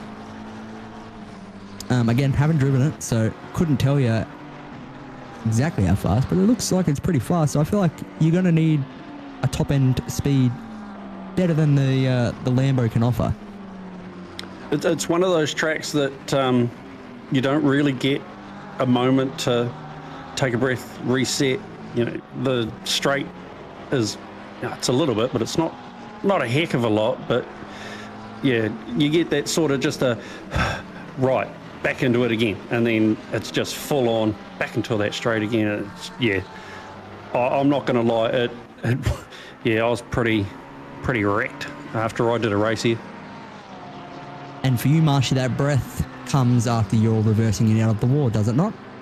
Hey, look, if I remember correctly, I'm pretty sure it was like P13, P14, somewhere around there. So, yeah, that's about my best result ever. Nice. Not only in racing and life.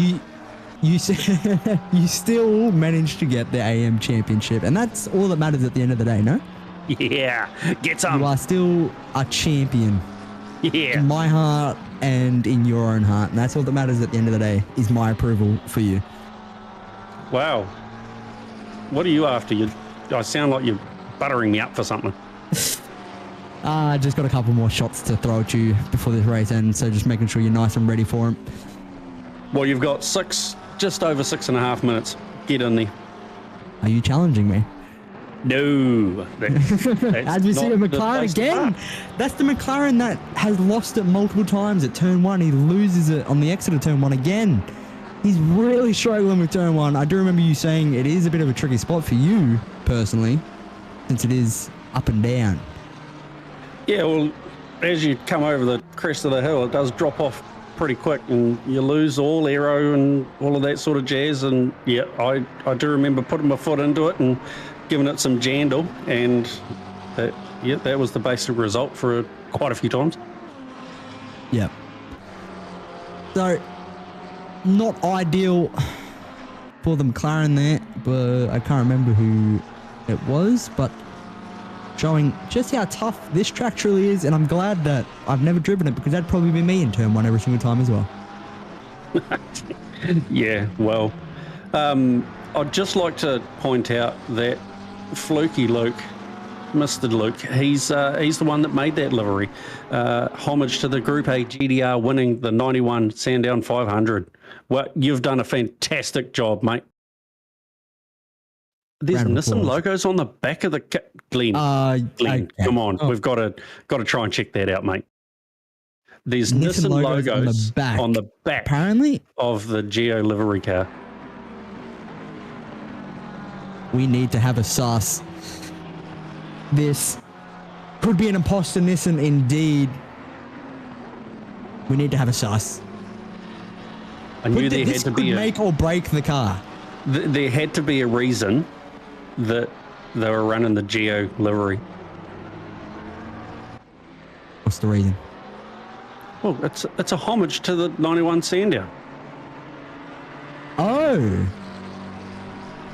Hey. Oh, I didn't see that message. Yeah. Oh, Yeah, no, oh, it's not mate. like I just said it or anything, you know. Oh, so you speak, it goes one ear and out the other. You know what I'm saying? Like, some of the stuff you say is just not worth listening to. My apologies. I was very mean. I apologize for that. Imagine how I feel. I'm the one saying it. Yeah, but you love me. It's spinning into the wall. He's giving us a better view there as he flicks the rear end around closer to the camera. Does give the wall a little love tap, but he's still up and kicking. McNeil is going to be very happy now as he's closing it up on the back of him. He's been trying to close this gap now for quite some time. 4 minutes left. He's going to have front end damage as well, so his speed's going to be suffering. Gives McNeil the opening he needs. Is that? That Luke, I could have you, no if you're still idea. in chat, could you give us some If you squint, what's it's going on totally here, a buddy? GTR, is what Fluky Luke has said in the chat. So I think he may have finessed us here. He's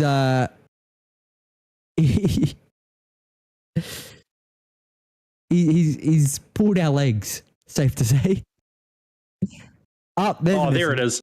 Yeah, okay, we found it. We Yeah, were I just looking think- in the wrong spot. I'm not sure. That might break delivery for me. It's an imposter Nissan. And I don't know if I can stand for it. I still want to know what there was on the back bumper. It looked like a dog. I think it was a dog. I'm not going to lie, I'd clean my glasses. Yeah, that's true. That's true. Come on, Luke. If you're still in chat, buddy, please enlighten us. Yep, that's true. McNeil now, 3/10. Well, I don't even know why I'm saying 3/10. He's right behind Lee after that incident, kissing the wall and saying goodnight to the wall as the last couple of laps are upon us here. Paul Breen's hatch.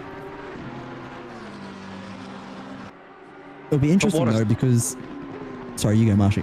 What a save, though, to spin it around into the wall, to get it back, to back on the track, still in front of the guy in front, you know, that was fighting for you.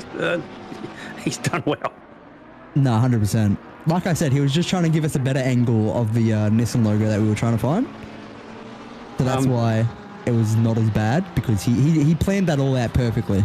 It was did really well. And I see the Lambo get a little bit drifty. does anybody realise that Luke has just said in chat that that's Luke's face on the back of the McLaren? Anyway, skipping over that one and we focus on the fight because that's where the importance is. McNeil currently losing 2/10 to Lee here. Unable to close it further even after the spin. Although I do believe McNeil may have some damage just by the back of that Lambo, looking a little bit scratched up. So he may be suffering from some damage as well as the Macca.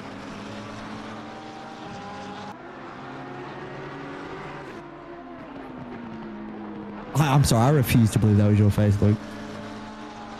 I couldn't even see it properly. So I swear that was I the can't- Chewbacca or yeah. a dog. Again, we do have glasses and we are legally blind.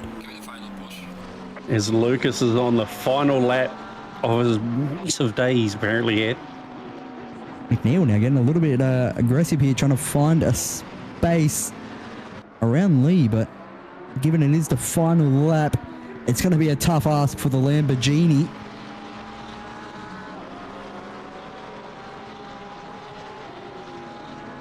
Lee has had pretty good pace this whole time we've been watching him, apart from that little incident that allowed McNeil to close up. So think he should be able to hold on to this one.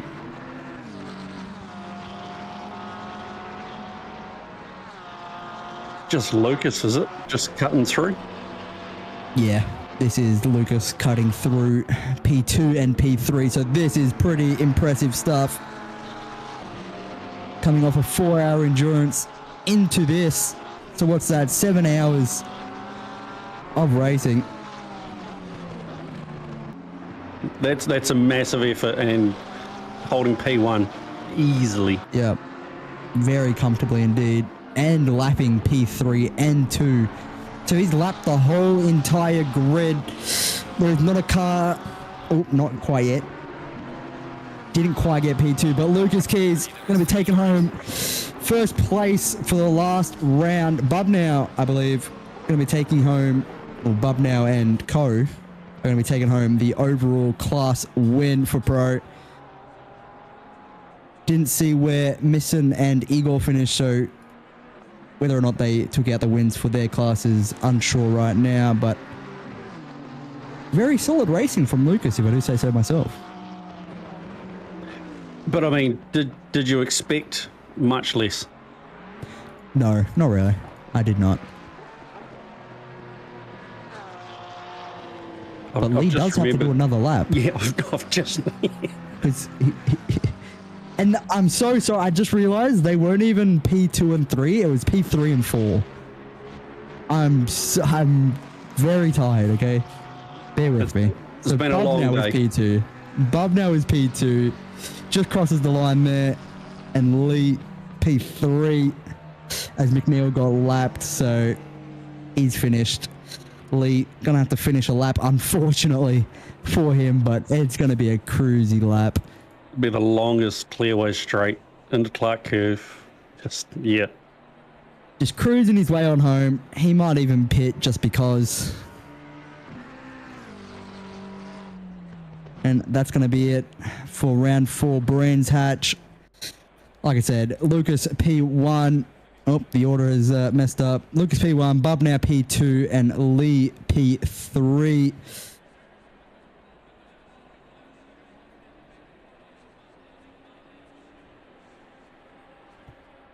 Not sure what Bubnow's team is, but they will be your overall winners of the Duo Series in OOR, I believe. If I could do math, I'd tell you, but...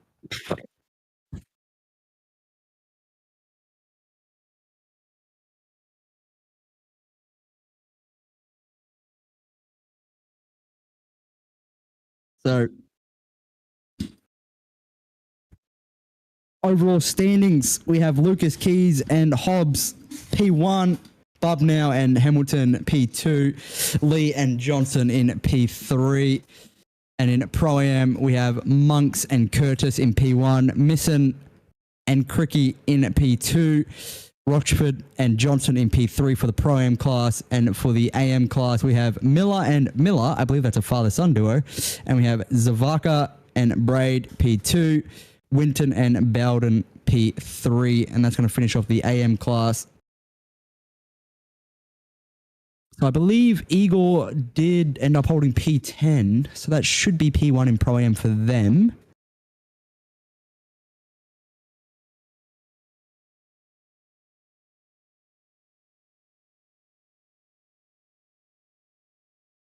I'll jump in, boys. That's all right. Oi, here he is. How you the going? man, the myth, the legend. Yeah, so Lewis Hamilton and Bubnow 165, R165 have taken it out. And then we've got PR and KA, which see this car of 141. Stupid Racing third. And Pro-Am, we've got Pixel Racers Nismo, that's Cricket Pro. JDSJS, I had no idea they didn't race tonight. Sorry, can't remember. And Kovacs Racing Black. Third, Blue Flag Express for the AMs. Got out. Tight race. Farmer Spins. 6-9 car. in raced. We'll confirm those points in the morning at a night's sleep, but at the moment that's provisional. That's about it for tonight. Thank you to our commentary teams for the great job. Kept us entertained. And we have another week of sprints coming up next week, as well as Academy Club 50. And then we're going to have a week off for the Easter Anzac Day. Back into it, leading up to 12-hour, big 12-hour race. Get your entries in for that. So, boys, say good night. Good night, everyone. Appreciate you guys stopping by. Unfortunately, we had to do it with Marshy, so apologies for having to put up with him. But hey, look, we're here. We're doing it. We've done it. Appreciate everyone coming out. Everyone have a great rest of your night. And goodbye. Thank you.